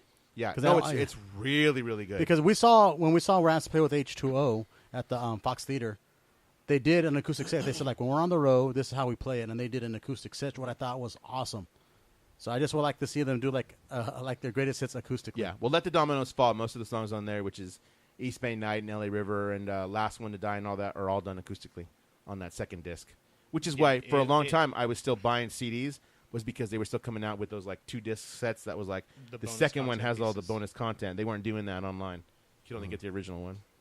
And that's kind of gone by the wayside. Everybody's doing everything. Everybody's doing that, like it's all the iTunes extras now. Now, if you buy it because it's a better sound quality. Like the Guns N' Roses one?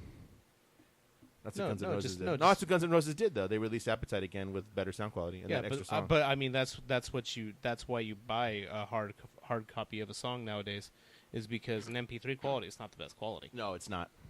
It's by far not. You know that, but I buy vinyl, and then I just I expect the digital download, and that's how I get all of my other stuff. I still need to talk to you guys about ripping that 2 discs that I have of the East Bay Punk stuff. Oh yeah. You said ripping. I thought you were going to talk about something else. Hey, did you guys? You guys are familiar with John Joseph, right? From Cro-Mags. Cro-Mags, yeah. He was on Joe Rogan's podcast. Was he? Yeah, dude, it was good. He makes the rounds. Oh, he's is he the one that's kind of a jerk sometimes?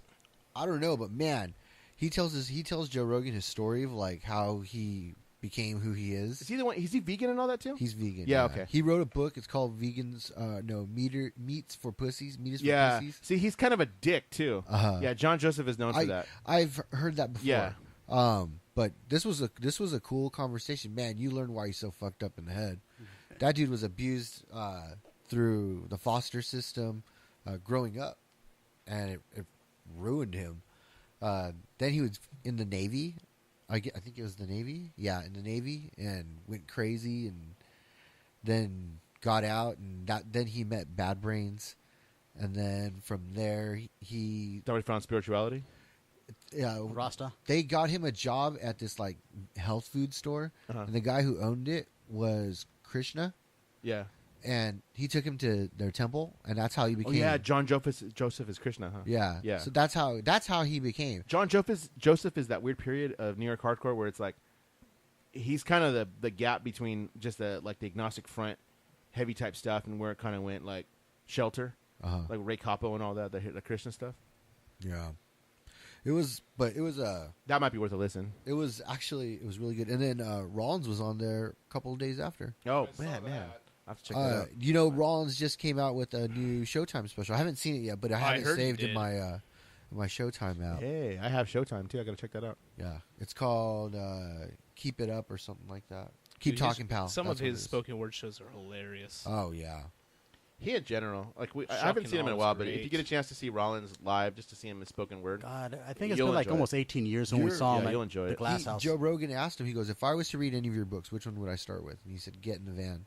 yeah, And when I was watching it at the shop, and I was talking to one of my clients, and I go, "Hey, my friend Dan he read that book when it first came out. yeah, I've always known that that's like one of the best punk books ever written. yeah. I've never read it, but I mean, his word is bond. I tell you. dude, he documented like everything he did for like Black Even the Flag. CD for that is good because it has like a 2 CD set where he just tells stories. Uh-huh. Basically, just reads the stuff that's out of that book. But yeah, it's really good. Do they have an audio version? That's a silly Yeah, question.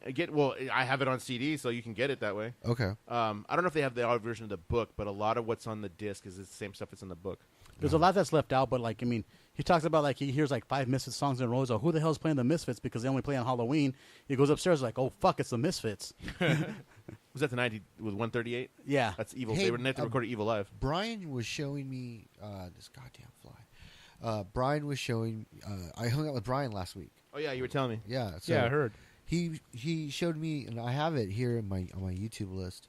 It was some lost demos that just recently surfaced of Black Flag recordings. It was Rollins era with Chuck Dukowski. Am I saying it right? It would have been from the Damage recordings. Yeah. Have you seen or heard about this? I haven't, but I'm not surprised because look at what Everything Went Black is. There's so many demos of Black Flag stuff Yeah. because they basically recorded it themselves. So, Well, the entire album is on YouTube now. oh, that's cool. I'll have to check that out. It's like my favorite era of Black Flag. It was good. The audio is not. Yeah. It's not there, but Neither is the Black Flag audio Yeah. just in general. I'm glad it's like that. You know what I mean. So. Right on. Well, I got to take a piss. All right. Well, let's take a piss. We'll come back and we'll move on to other important things. Thank you. Ladies and gentlemen, Mr. Volkov requests that you all rise and respect his singing of the Soviet national anthem.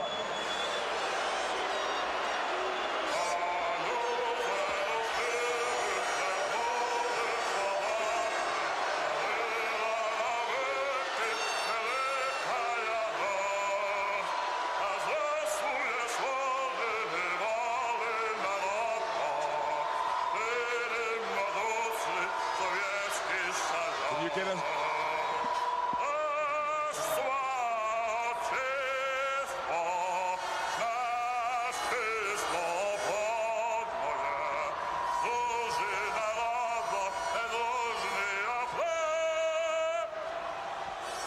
Russia, number one. Iran, number one. USA, It has definitely been a very sad month for professional wrestling fans. Oh man, Yeah, been man, a it was rough one. Oh, a lot in one day. Yeah, we had 3 in one day. It was wow. Sad. Nikolai Volkov passed away on the same day as Brian Lawler, who a lot of people probably remember as Grandmaster Sexay, and Brickhouse Brown, one of the breakthroughs in the what was it, the 70s? No, he was wrestled in the 80s. Early Yeah, 80s, it's right? AWA. Pre. No, I think it was Florida Championship. It wasn't. It was pre Rock and Wrestling type stuff. He was part of the stud stable. And just the way they were getting cheap heat back then, talking like the stud stable brought out watermelon and fried chicken for him.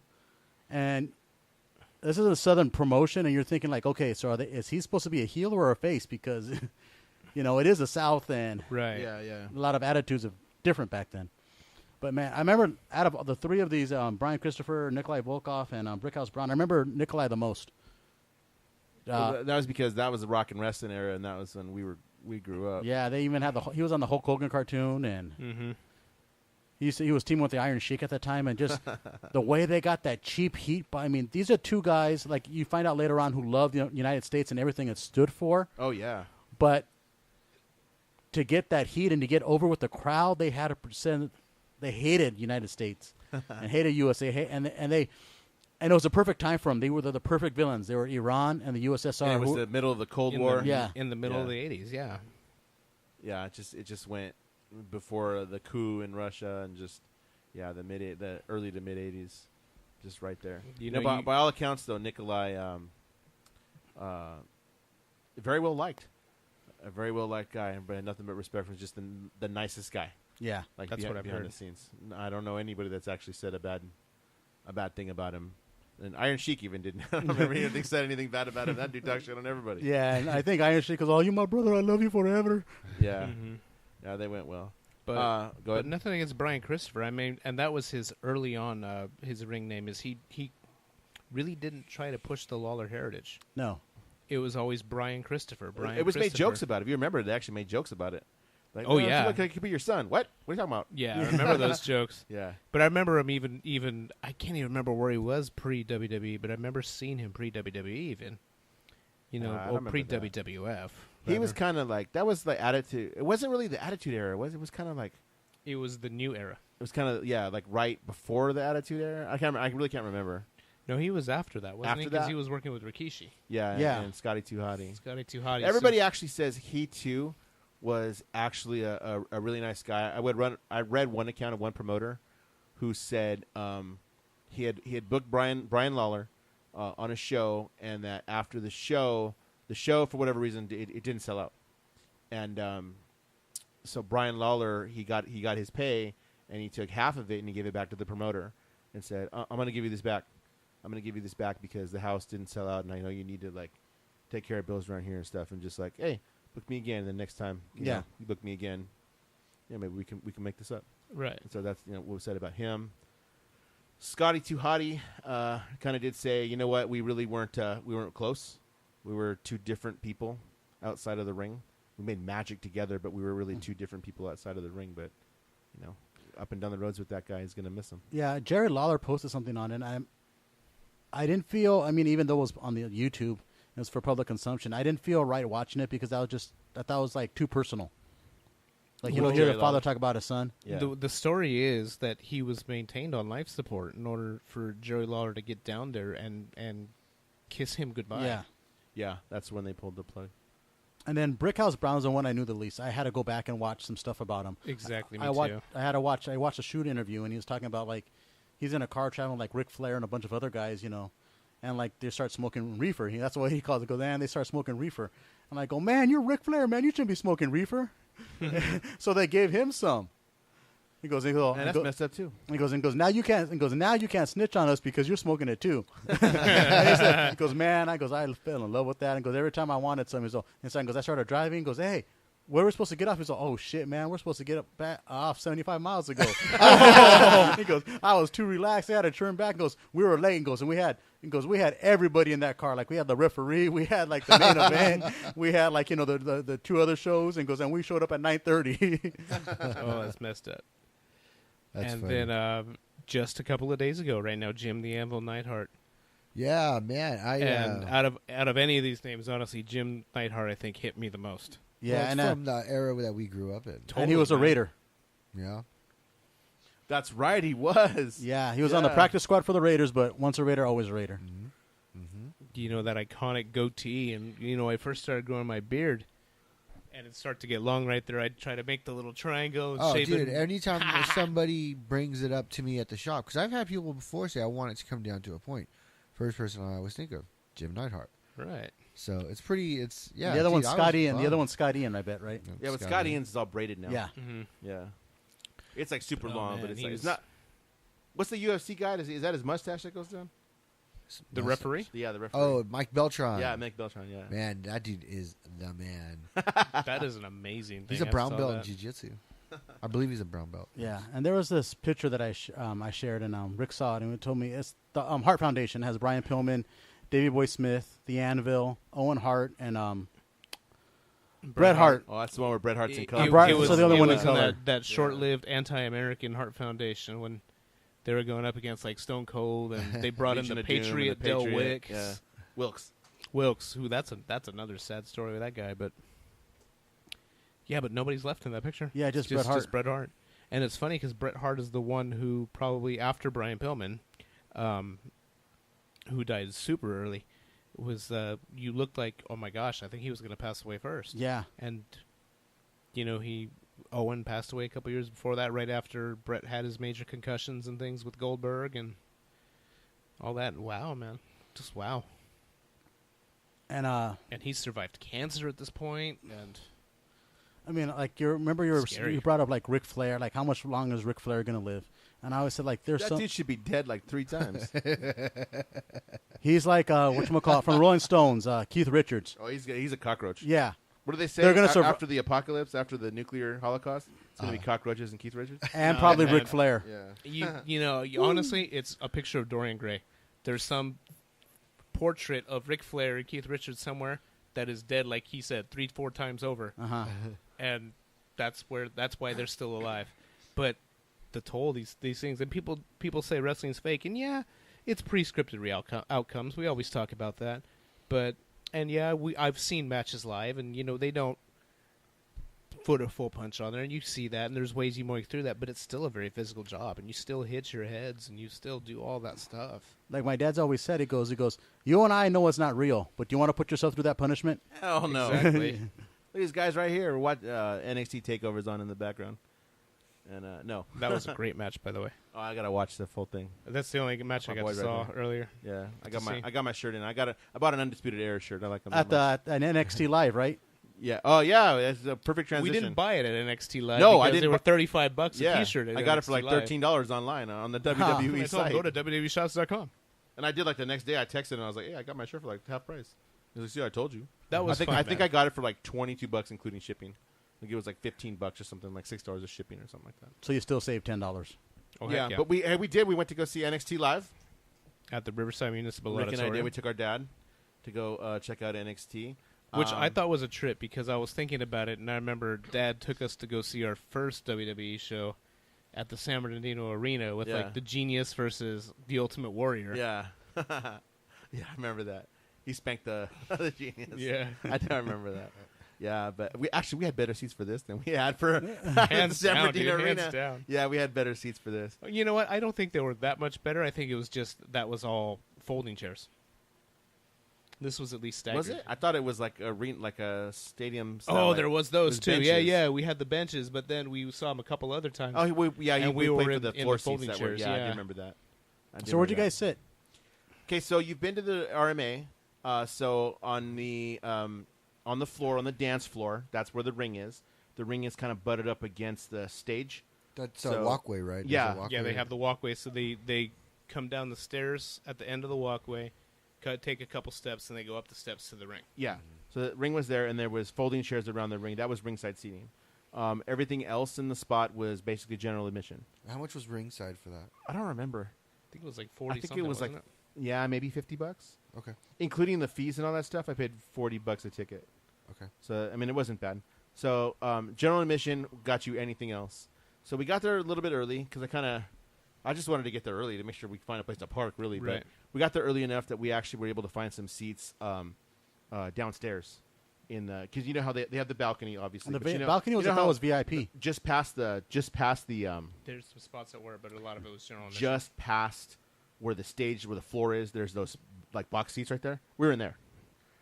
So it was real good seats. You could see everything. They had a screen in the background. They had the entrance videos and the stuff that keep you entertained in between matches and stuff. But yeah, we had pretty good seats. They're definitely worth what we paid for. Oh yeah, yeah, for sure. You know, standout matches. Undisputed Era versus Heavy Machinery. Heavy Machinery. I don't know why I was going to say Men at Work right there. Men on a Mission? They're working. Adam Cole and working Tyler with Breeze. machinery. No, here. Charlie Sheen and Emilio Estevez. Men at Work. Adam Cole and Tyler Breeze. Adam Cole was over. That was great, but so was Tyler Breeze. Tyler Breeze was over too. He was insanely over. Yeah. I've never seen anybody counteract the Adam Cole baby with a Tyler Breeze baby. Yeah. Johnny Gargano and Lars Sullivan. It was actually a pretty good card for the most part. NXT, what they do when they go live is where they take the people who aren't necessarily on TV all the time, and that's how they learn. They take them on the road, and you got to wrestle in front of people to get used to it, doing that stuff. So we saw some people who maybe not, you've seen a couple of times on TV, but a couple that maybe you haven't yet. but they're good. They're learning their trade. Now, They're all professionals to even be in NXT. You're a professional. Now, do you hear them calling spots and I don't think I heard anybody call a spot. No, I didn't hear any spots. or like people messing things up or anything like that? I think I saw There was a couple of botches. Yeah, a couple of botches. But that's to be expected in anything that you see. I think even WWE Live, Yeah. SmackDown and all that, you'll see a botch here and there. We've seen botches. We saw Sam Houston completely miss a dropkick one time. Yeah. He must have been about 2 feet from the dude. Or Kevin Nash not make it to the ring. Yeah. We saw that. The main event was Aleister Black and EC3 versus the Velveteen Dream, who's over. That guy is over. And Tommaso Ciampa. That was a good match. Yeah, it was a lot of fun. Afterwards, they kind of cut a promo saying, like, this is why we do what we do. It's for crowds like you, blah, blah, blah, the kind of thing. Real over with the crowd. Candice LeRae wrestled, who's from Riverside. She was born and raised in Riverside, so she was crazy over because she's from there. She does a tag team match with Kairi Sane, Shayna Baszler, Shayna Baszler is the shit. Like, she's really good. You mean she was the shit? Yeah. Spoiler? Damn. Rick, just spoil something for me. I haven't watched that match yet. Main roster, here we come. I have a question for you. So, how long does it typically for like an NXT wrestler from their start of their TV career to make it to the big leagues? A couple of years, 2-3 years. It depends on where they are in their progress. If it's a bigger independent name, 1 to 2 years. If it's a little bit more. How long was Samoa Joe? Samoa Joe was about a year. Yeah. Shinsuke too. Shinsuke was about a year. Bobby Roode about a year. Drew McIntyre. You got to be a big name to get out pretty quick. Otherwise, you'll spend 2-3 years there. Ricochet and EC3 will be out within the next year. Adam Cole probably too. Have you guys? I would slow burn Adam Cole though. Let him come up and be huge. Have you guys seen Cain Velasquez at the NXT match? Yeah, I did see something. I don't know what it was. There was speculation that he was going to sign. There was speculation he was just training for conditioning. Mm-hmm. So you never know. He was at the training center. Yeah. So a lot of people go through the training center. Yeah, the performance center. The performance center. Yeah. Because conditioning is such a thing with pro wrestling that they were saying, he might be doing this, but then there's interest that he honestly, Cain Velasquez would make a splash if he were to make the transition to pro wrestling. Like he would do really well if that's what he wanted to do. So I could see that. Yeah, that'd be pretty interesting. But we'll see if that's what he actually wants to do or not. I think that's what Daniel Cormier may. He may consider a little to get a few years out of it because he is already 40, but he's such a name that they may teach him some stuff, and he's such a fan. I think he would pick it up pretty quick and get a couple of years in. Part-time to kind of cash in on his name for a few years, and then not that he's not already set for retirement, but he'd be really set then. Yeah. So I don't know. We'll see. But yeah, it was good. I would do it again. I do. If you're still, I would like to go to Takeover when it's in. Takeover is going to be at the Staples Center with Survivor Series. It's only like $40 a ticket too. Oh, nice. To catch that. So, and I'm thinking about it. Do you think the new mayor of Knox County, Tennessee will be there? Nope. I think he's Glenn now Jacobs? officially retired. I don't think he is. Well, I think he'll do a few spots here and there. I think he will too. You know what? I think He might his ankle's broken right now, so he's going to take some time off either way. Oh, definitely. Might as well do some mayoral duties while you're healing. Hey, you know what? Maybe one more last WrestleMania with The Undertaker. I don't know, man. Who knows when that dude's going to retire? They didn't do this spot again. You know what? That would No. Oh, okay, good. Sorry, I watched that. I want to see what happened. Oh, I've already seen this match. Still, I know I did pound the way I wanted to. I know that. Stupid app. No, that'd be fun though, man. Really, to see the Brothers of Destruction one more time as the last WrestleMania they do. That'd be really cool. Just to see together the and Brothers just of like and they Destruction. say that we're done. Let them tag it up and. Nah, I don't. I Destroy. think honestly, I think Kane's worthy. I of don't it think too, it'll but happen, but I don't think it'll happen because Taker's such a fixture on that. He needs his own. Yeah, he came in by himself. Yeah, he already had it too, but never mind. He's got to come back with Brother Love. Man, it's gonna be Terry Funk, retire over and over. I don't know. Is Terry Funk officially retired? Terry Funk. I don't know. I'll look it up. Is While Terry you're, Funk while you're talking officially about walking? while you're talking about Andre Ethier here, because he just recently retired from the Dodgers. I'll let you know what happens. Andre Ethier, he retired at the end of last season, but they had a ceremony on August 3rd. Andre Ethier was when I had my season tickets, or not season tickets, but I had a ticket plan. I used to go to about 15, 16 games a year.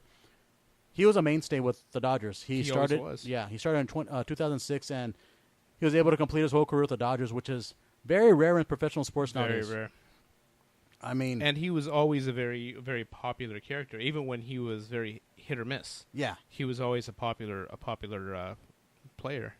I mean, they saved a spot for him basically so he could play in a World Series, so he could play in the World Series as a Dodger. Yeah, and I mean, I'm just very fortunate that I got to see him play his whole career for my favorite team. He's a great guy. He was one of the nicest guys on the field, from what I hear. Like always giving to charity, always very friendly. I mean, I missed getting his autograph by about a half an hour. Oh. So like I told you to go to the mall on time, man. I know. And I said, I'll go later. And when I finally went, he wasn't there. No, actually, he was doing a signing at Dodger Stadium. They had like a bunch of current and former players signing. It was like a little Christmas party they had for ticket holders. And as I was doing something else, he was signing, and I saw him just like walk away. I'm like, oh, jeez, I just missed it. Boo. I was able to get Kershaw's, that guy's a Hall of Famer. Yeah, first ballot Hall of Famer. I don't know if Andre just quite doesn't have the numbers. No. Do you think they might retire his number as a Dodger, though? Dodger status is you have to go into the Hall of Fame as a Dodger to be retired. Oh, okay.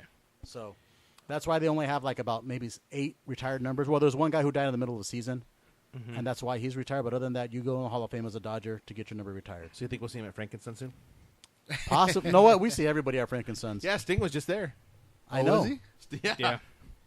You know who needs to retire, though? Who? Mike Scioscia. Wait, hold on, before we get into that, Terry Funk last wrestled in September of last year at 73 years old. Shit. He's gonna die in the ring. Yeah.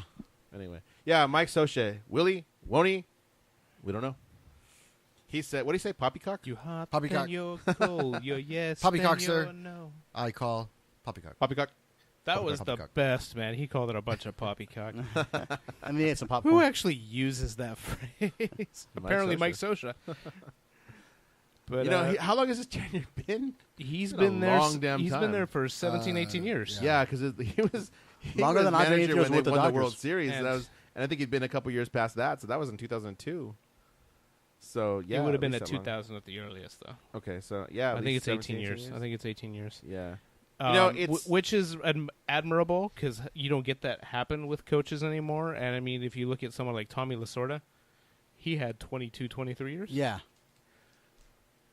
But you know, he outwore his welcome a good 5 or 6 years ago. Yeah, but just got to remember, Tommy Lasorda had 2 World Series wins and multiple World Series appearances. Exactly. That's what I'm saying. Does Mike Scioscia outwore his welcome? I mean, 5 or 6 years ago. I know a lot of it is he's had bad hands dealt to him with player injuries and stuff like that, but I mean, well, hold on. Continually, though, they've made at least to the wild card. So, I mean, he is producing, but it is getting now. It's stronger now to see more Angels fans not even bad mouth him, but just saying like it's time for a new coach. It's time to just try something different. And maybe it is. Maybe it is, but that's not my call. But it's been more vocal in the last, I'd say, 2 to 3 years. This year, especially, as they're scraping to be at 500. Right. Yeah. Right. Actually, these last 2 years. The 99 season. The That's 99 was when he first started? Yeah. Okay. After the 99 season. But yeah, I hear it more and more over the last 2 years where Scioscia, it's probably time to go. You know, I don't know. It's just been more vocal lately. 'Cause you did hear rumors about it before, but like I said, I think it's been really Every couple years lot it louder. is, and then they extend, and they've been kind of okay, whatever. But I mean, when's his contract up right now? That I don't It's know. I think next he has year, another right? 1 or 2 years. I think it's next year. Yeah. And you know what? Like Rance had said, the secret of a good life is knowing when you're through. Preach on.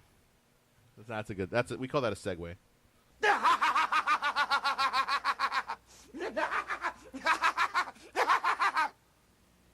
You know, some people think I'm a little strange.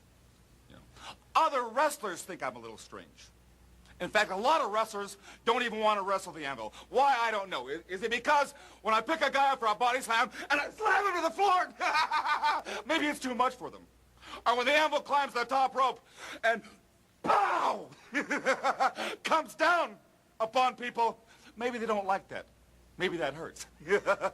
I love hurting other wrestlers, especially real big wrestlers and the real big challenges, because I like a challenge. All right. It wouldn't be an Extraordinary Culture podcast without some Star Wars news. Star Wars, nothing but Star Wars. So episode 9, cast has been Nice announced. They'll begin filming, they started filming August 1st Pinewood Studios in London. And returning members include Daisy Riddle, Adam Driver, John Boyega, Oscar Isaac, Lupita Nyong'o, Dohami Gleason, Kelly Marie Tran, Jonas Sutamoto, and Billy Lord. Joining the cast for episode 9 are Naomi Eki, Richard E. Grant, and Kerry Russell. And returning are Kerry Russell? Yeah, Felicity. Mark Hamill, Anthony Daniels, and Billy D. Williams, who reprised the role of Lando Calrissian. And Princess Leia will once again be played by Carrie Fisher, using outtakes from The Force Awakens. And wow, there's a really touching thing that Mark Hamill put on Instagram. It's bittersweet facing my final chapter without her. She is simply irresistible. I'm finding solace that she will not be replaced, and she would love the worldwide outpouring of affection from those who loved her the way when they heard the news. I mean, I can't imagine the trilogy without some of the original cast members. And I'm glad. I'm sure Luke's Mark Hamill will be there as a Force ghost. We talked about Lando returning. I don't know how they're going to work Carrie Fisher in there, but I'm glad it's Carrie Fisher and not like CGI. Right. Did you hear some girl told J.J. Abrams she wanted to be cast as Leia?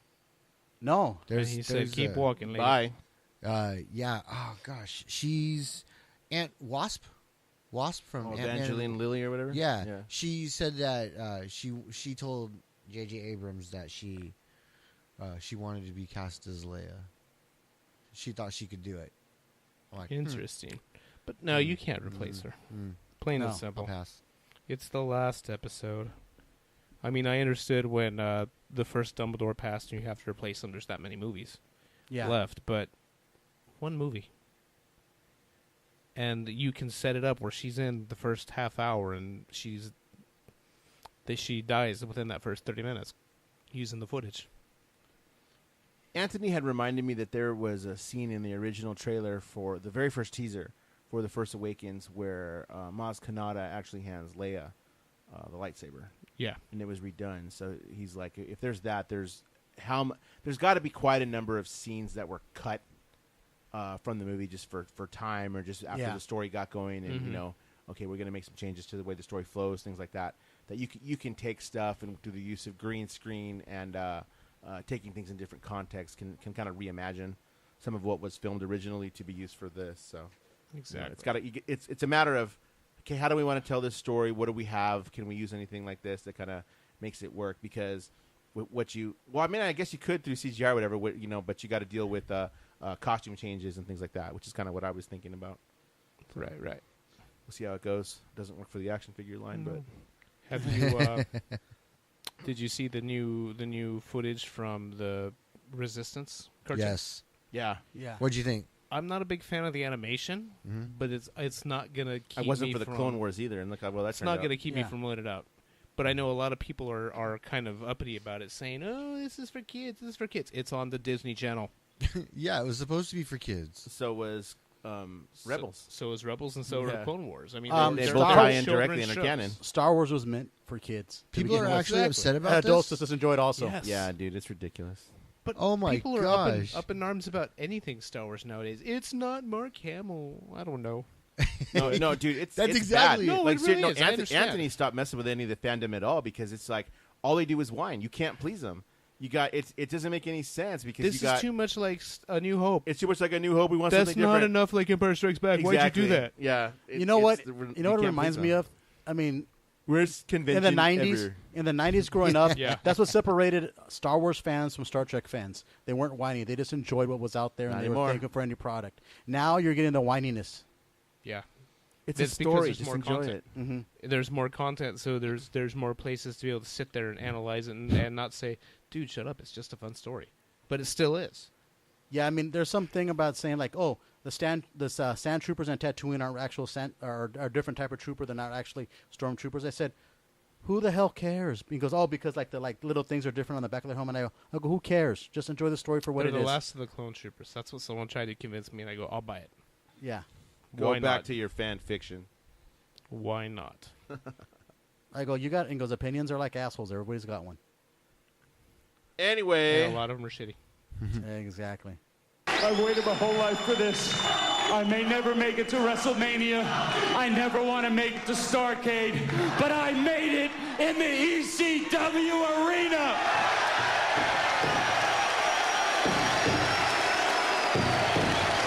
And from the bottom of my heart, to all my fans that are here in other companies, up in the heaven, and all you fans, thank you very much.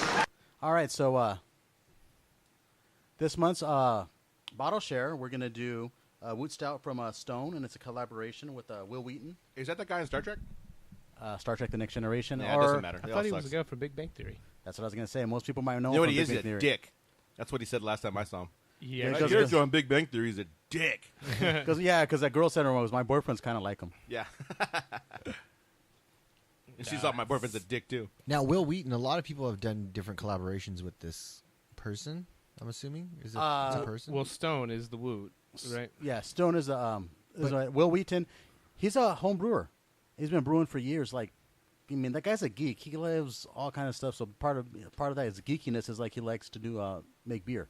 It's science. Yeah. So let's go pour this out. So every year the Woot Stout is different too, and I know a lot of people were really content with the first one, which was the 2016, right? So, but there was a little bit of a mixed review of the 2017, and they're usually pretty high ABVs. Like this one right now is a 13%.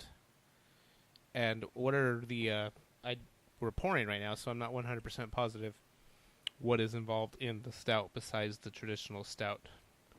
Stoutiness? Yeah, is that a word? it's a pretty thick beer. You know what, Dan? The how long have they been doing this one? This is the third year. This is the third year? When was the last time Mad Dog Cole was out here?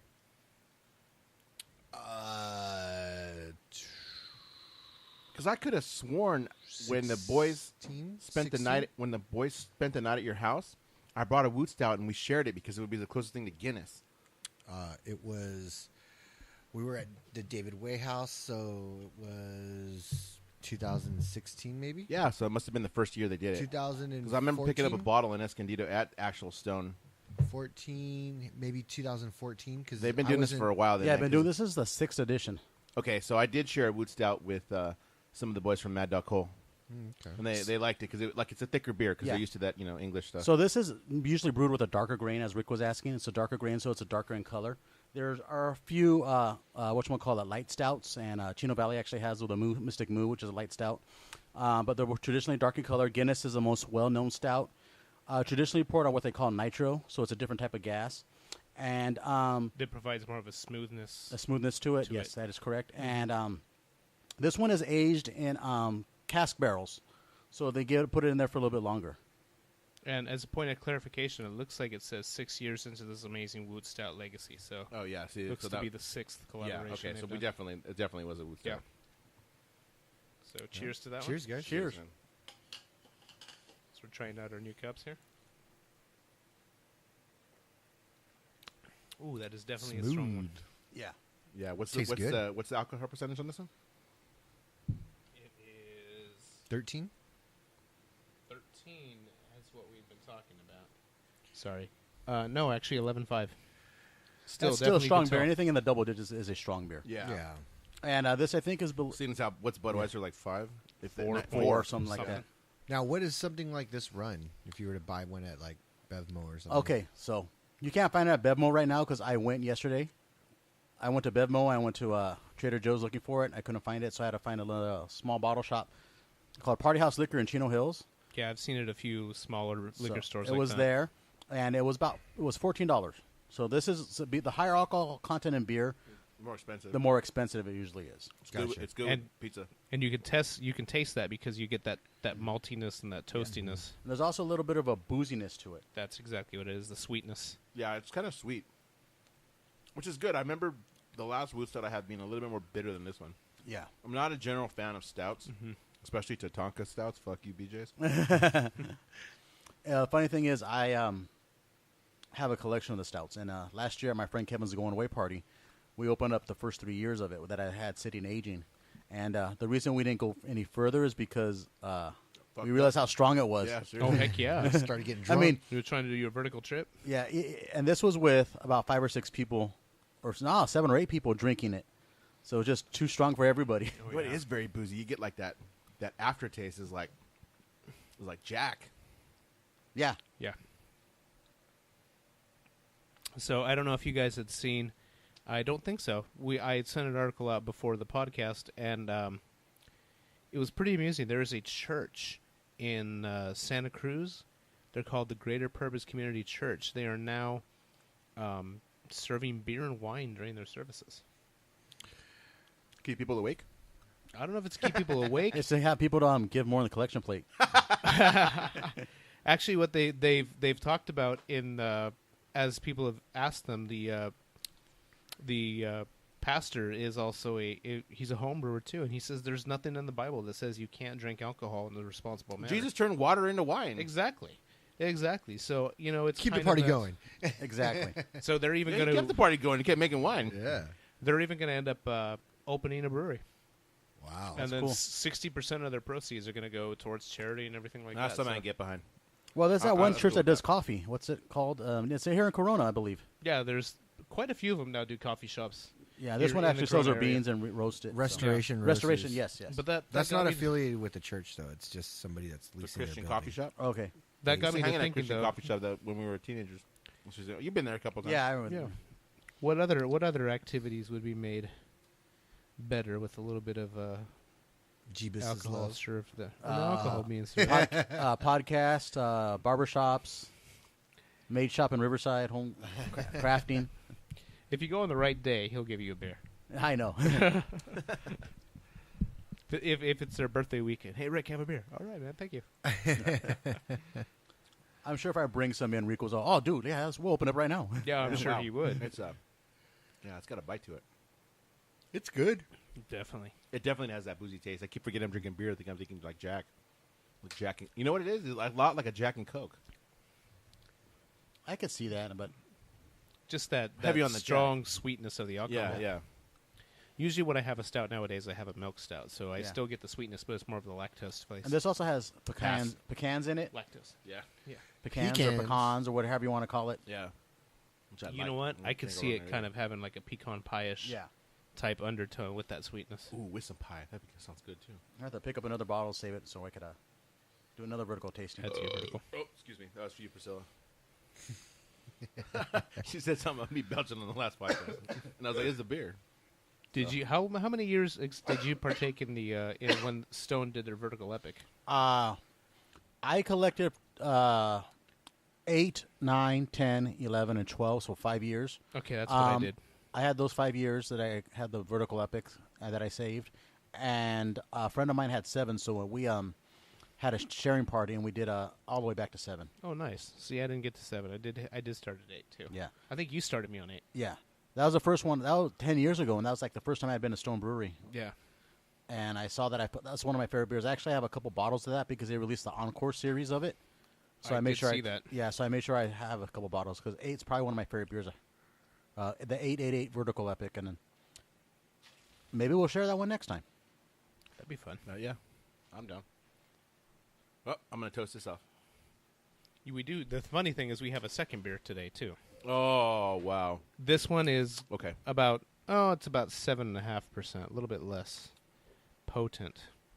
He said But potent. it's night and day, so we may want to cleanse our palates before we partake of the second one. Another piece of pizza. Yeah, another piece of Piece pizza. of pizza or something. And, that's, So I think we're gonna pause for a minute here through the magic of editing. and Star Wipe. All right, so we're here for our second bottle share. This one is called Salty Springs. It is from Route 30 Brewing in Riverside. It is a collaboration with Black Market Brewery. They call it a Super Ghost with guava and sea salt. Now, K-Cal was at Chino try Valley to get Brewery healthy. Yes. about a week ago, right? Yeah. And they actually, the following week, they were at Route 30, which is only about a mile from my place. So it was like a $7 Uber to make it down. So we did that, and this is where I got that. But why don't you explain what a Ghost is for people? A Ghost is a top fermented beer that originated in Gosar, Germany, and it's brewed with at least 50% of the grain being from malted wheat. Hey, I don't think that was hops. Dominant flavors in Ghost include a characteristic of lemon sourness, a herbal characteristic, and a strong saltiness. Ghost beers do not typically have prominent hot bitterness, flavor aromas, and they tend to be a moderate alcohol content with about 4 or 5%. And I think they call this one the Super because it's a 7.3. Oh, wow. That's a little strong for a Ghost.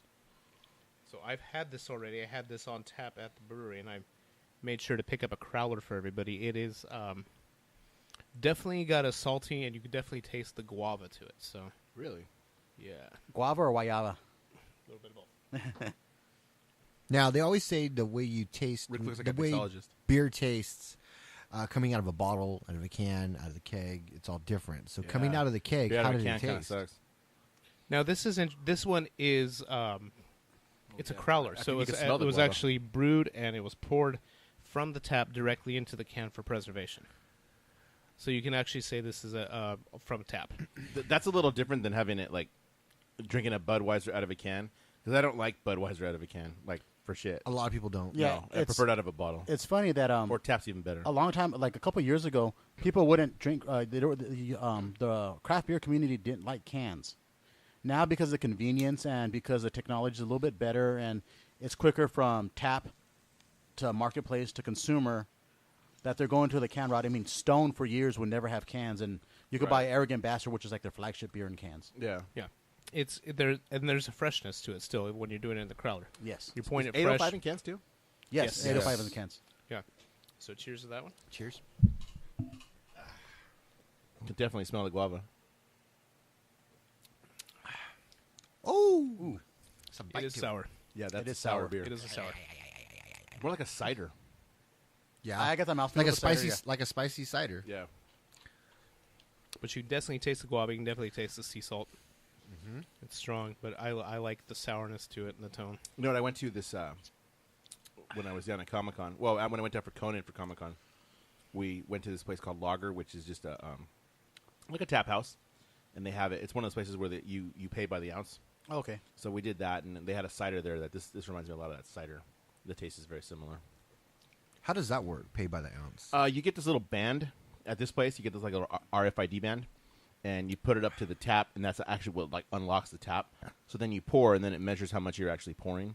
So then when you go back up to pay, they scan your bracelet again, and it tells you, well, you poured so and so ounces. So it reads what it is. So like, the heavier it was, the more it costs. So like stouts are a little bit more expensive than like a white. Now, what are we or a looking pale at? ale. What are we looking at as far as pricing? Like, how I don't does know. that work? George and I had a few beers and we paid like $50.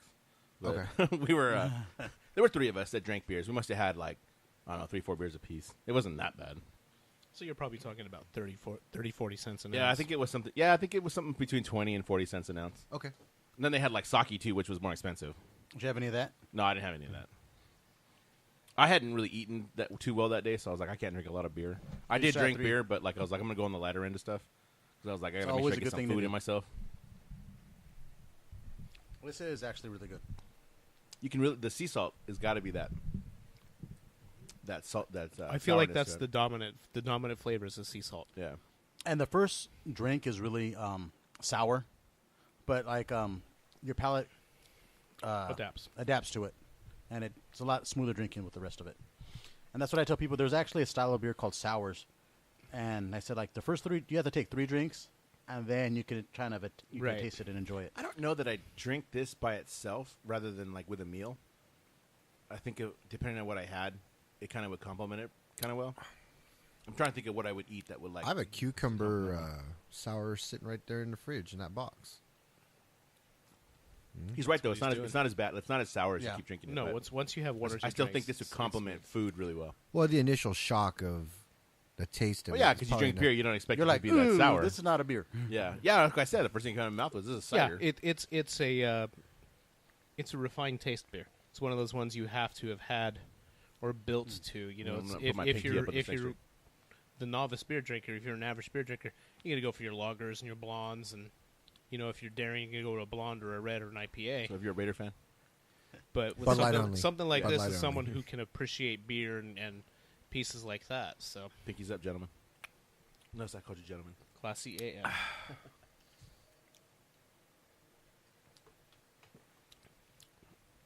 But yeah, not to take anything away from Chino Valley, Route 30. is doing some pretty good stuff over there. And it's a little hole in the wall down in Riverside. Because we're giving plugs, I'll give a plug to that lager place because it actually was pretty good. I'd go there again. It's actually in Horton Plaza, which is deserted. Horton Plaza, there's nothing there. But it's There in the wasn't bottom really of much Horton there. Plaza, facing the Panera, facing the Spreckles Theater. There really wasn't much there to begin with. Man, you have no idea. Like, the food court had, like, 5 places. Remember, it was a packed food Yeah, court? yeah. It is nothing like that. This mall is 75% empty. Oh, wow. That's scary. Yeah, it was pretty bad. It's a bad thing about malls, man. Well, They're this going one in away. particular, because it's just so, like, the style of it. Have you ever been to Horton Plaza? It's like 5 stories. It's kind of weird. It looks like a castle from the outside, kind of way. It's just it's so outdated. It's not bringing people in. Pike's Place Mall in, I think it's called Pike's Place. Pike's Place Market in Seattle? No. It's the mall that's in the middle of Seattle. It's a mall. It's an actual shopping That's mall. what I think it's what he's talking about. You're thinking Pike's Place. You're thinking the open air market. Open air market. That's in a different place.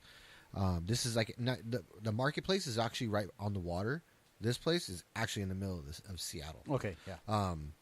Yeah, it's like 3-4 stories tall. I mean, it's a big building just in the mix with the rest of them, Yeah. but it's a mall.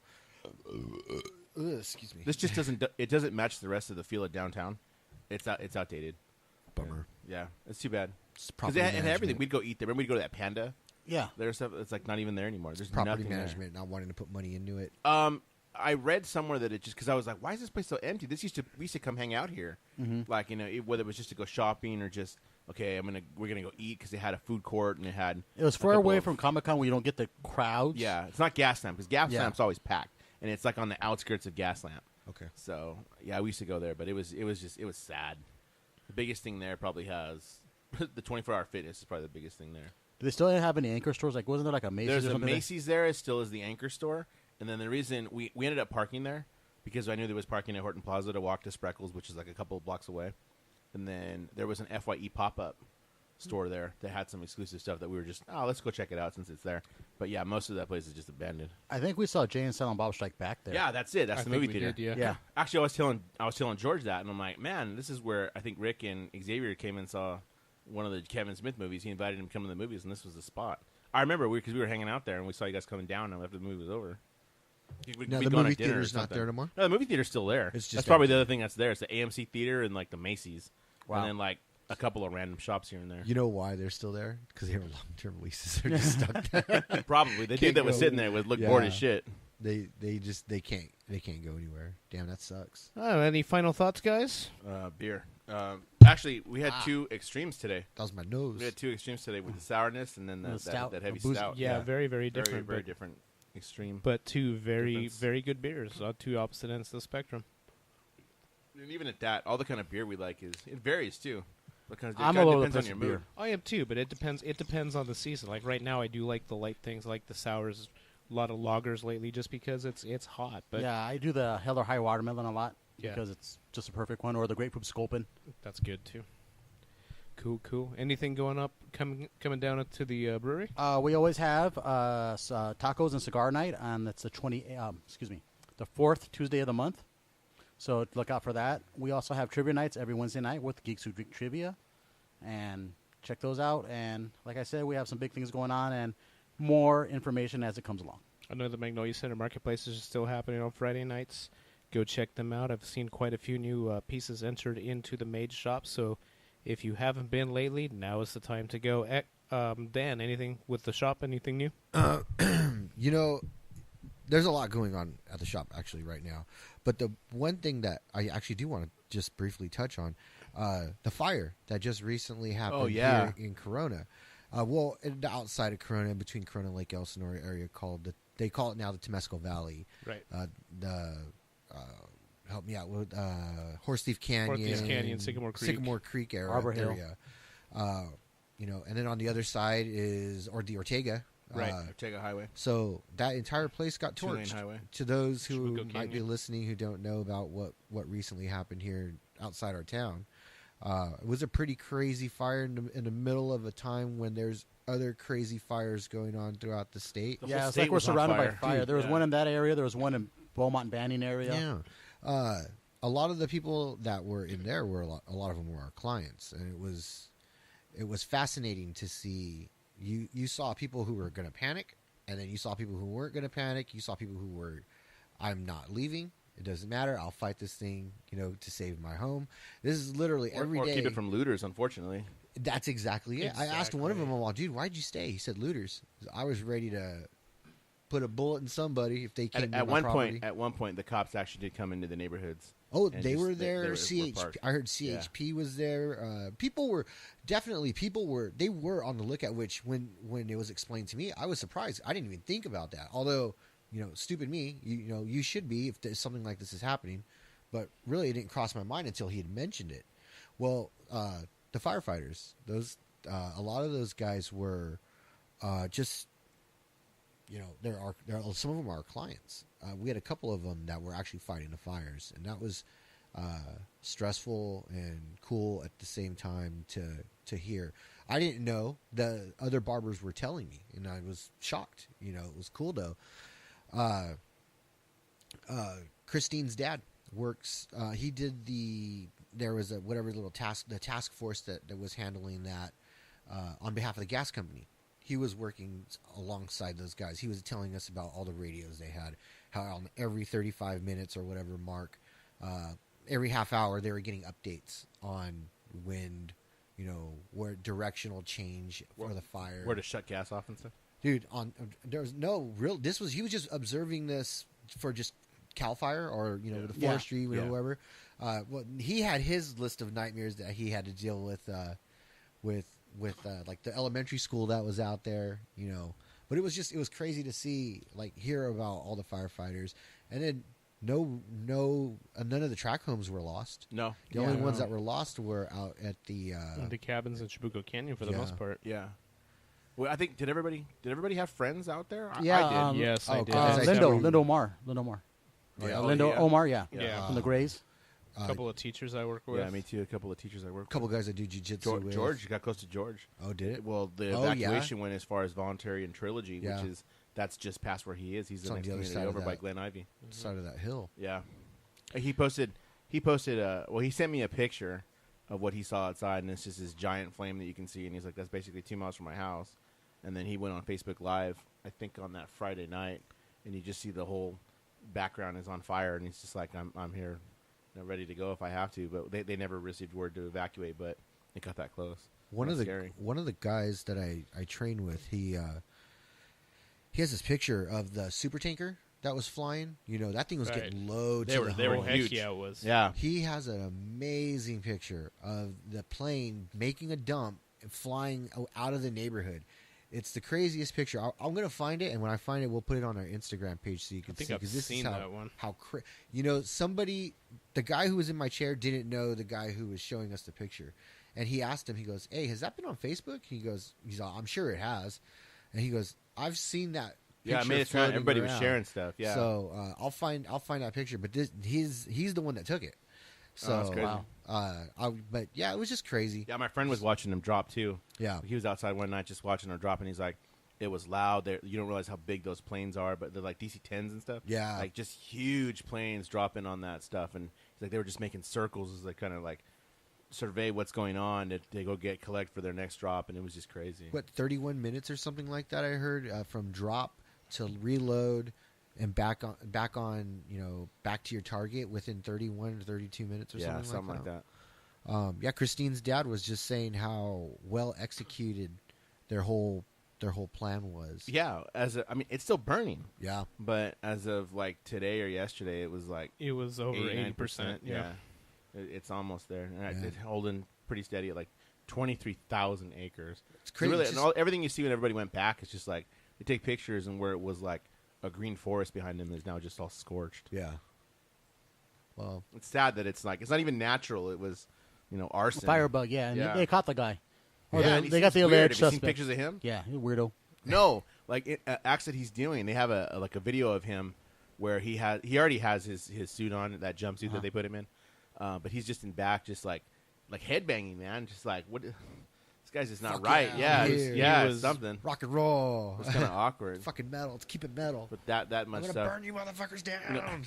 The baddest thing anybody saw, luckily, other than those cabins, was some melted vinyl fences. Yeah, I heard that was pretty. Or pink stuff all over your house.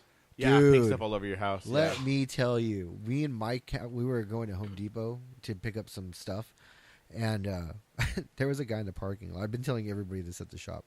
This poor guy's like walking to a tow truck. Maybe he's walking to a couple other people.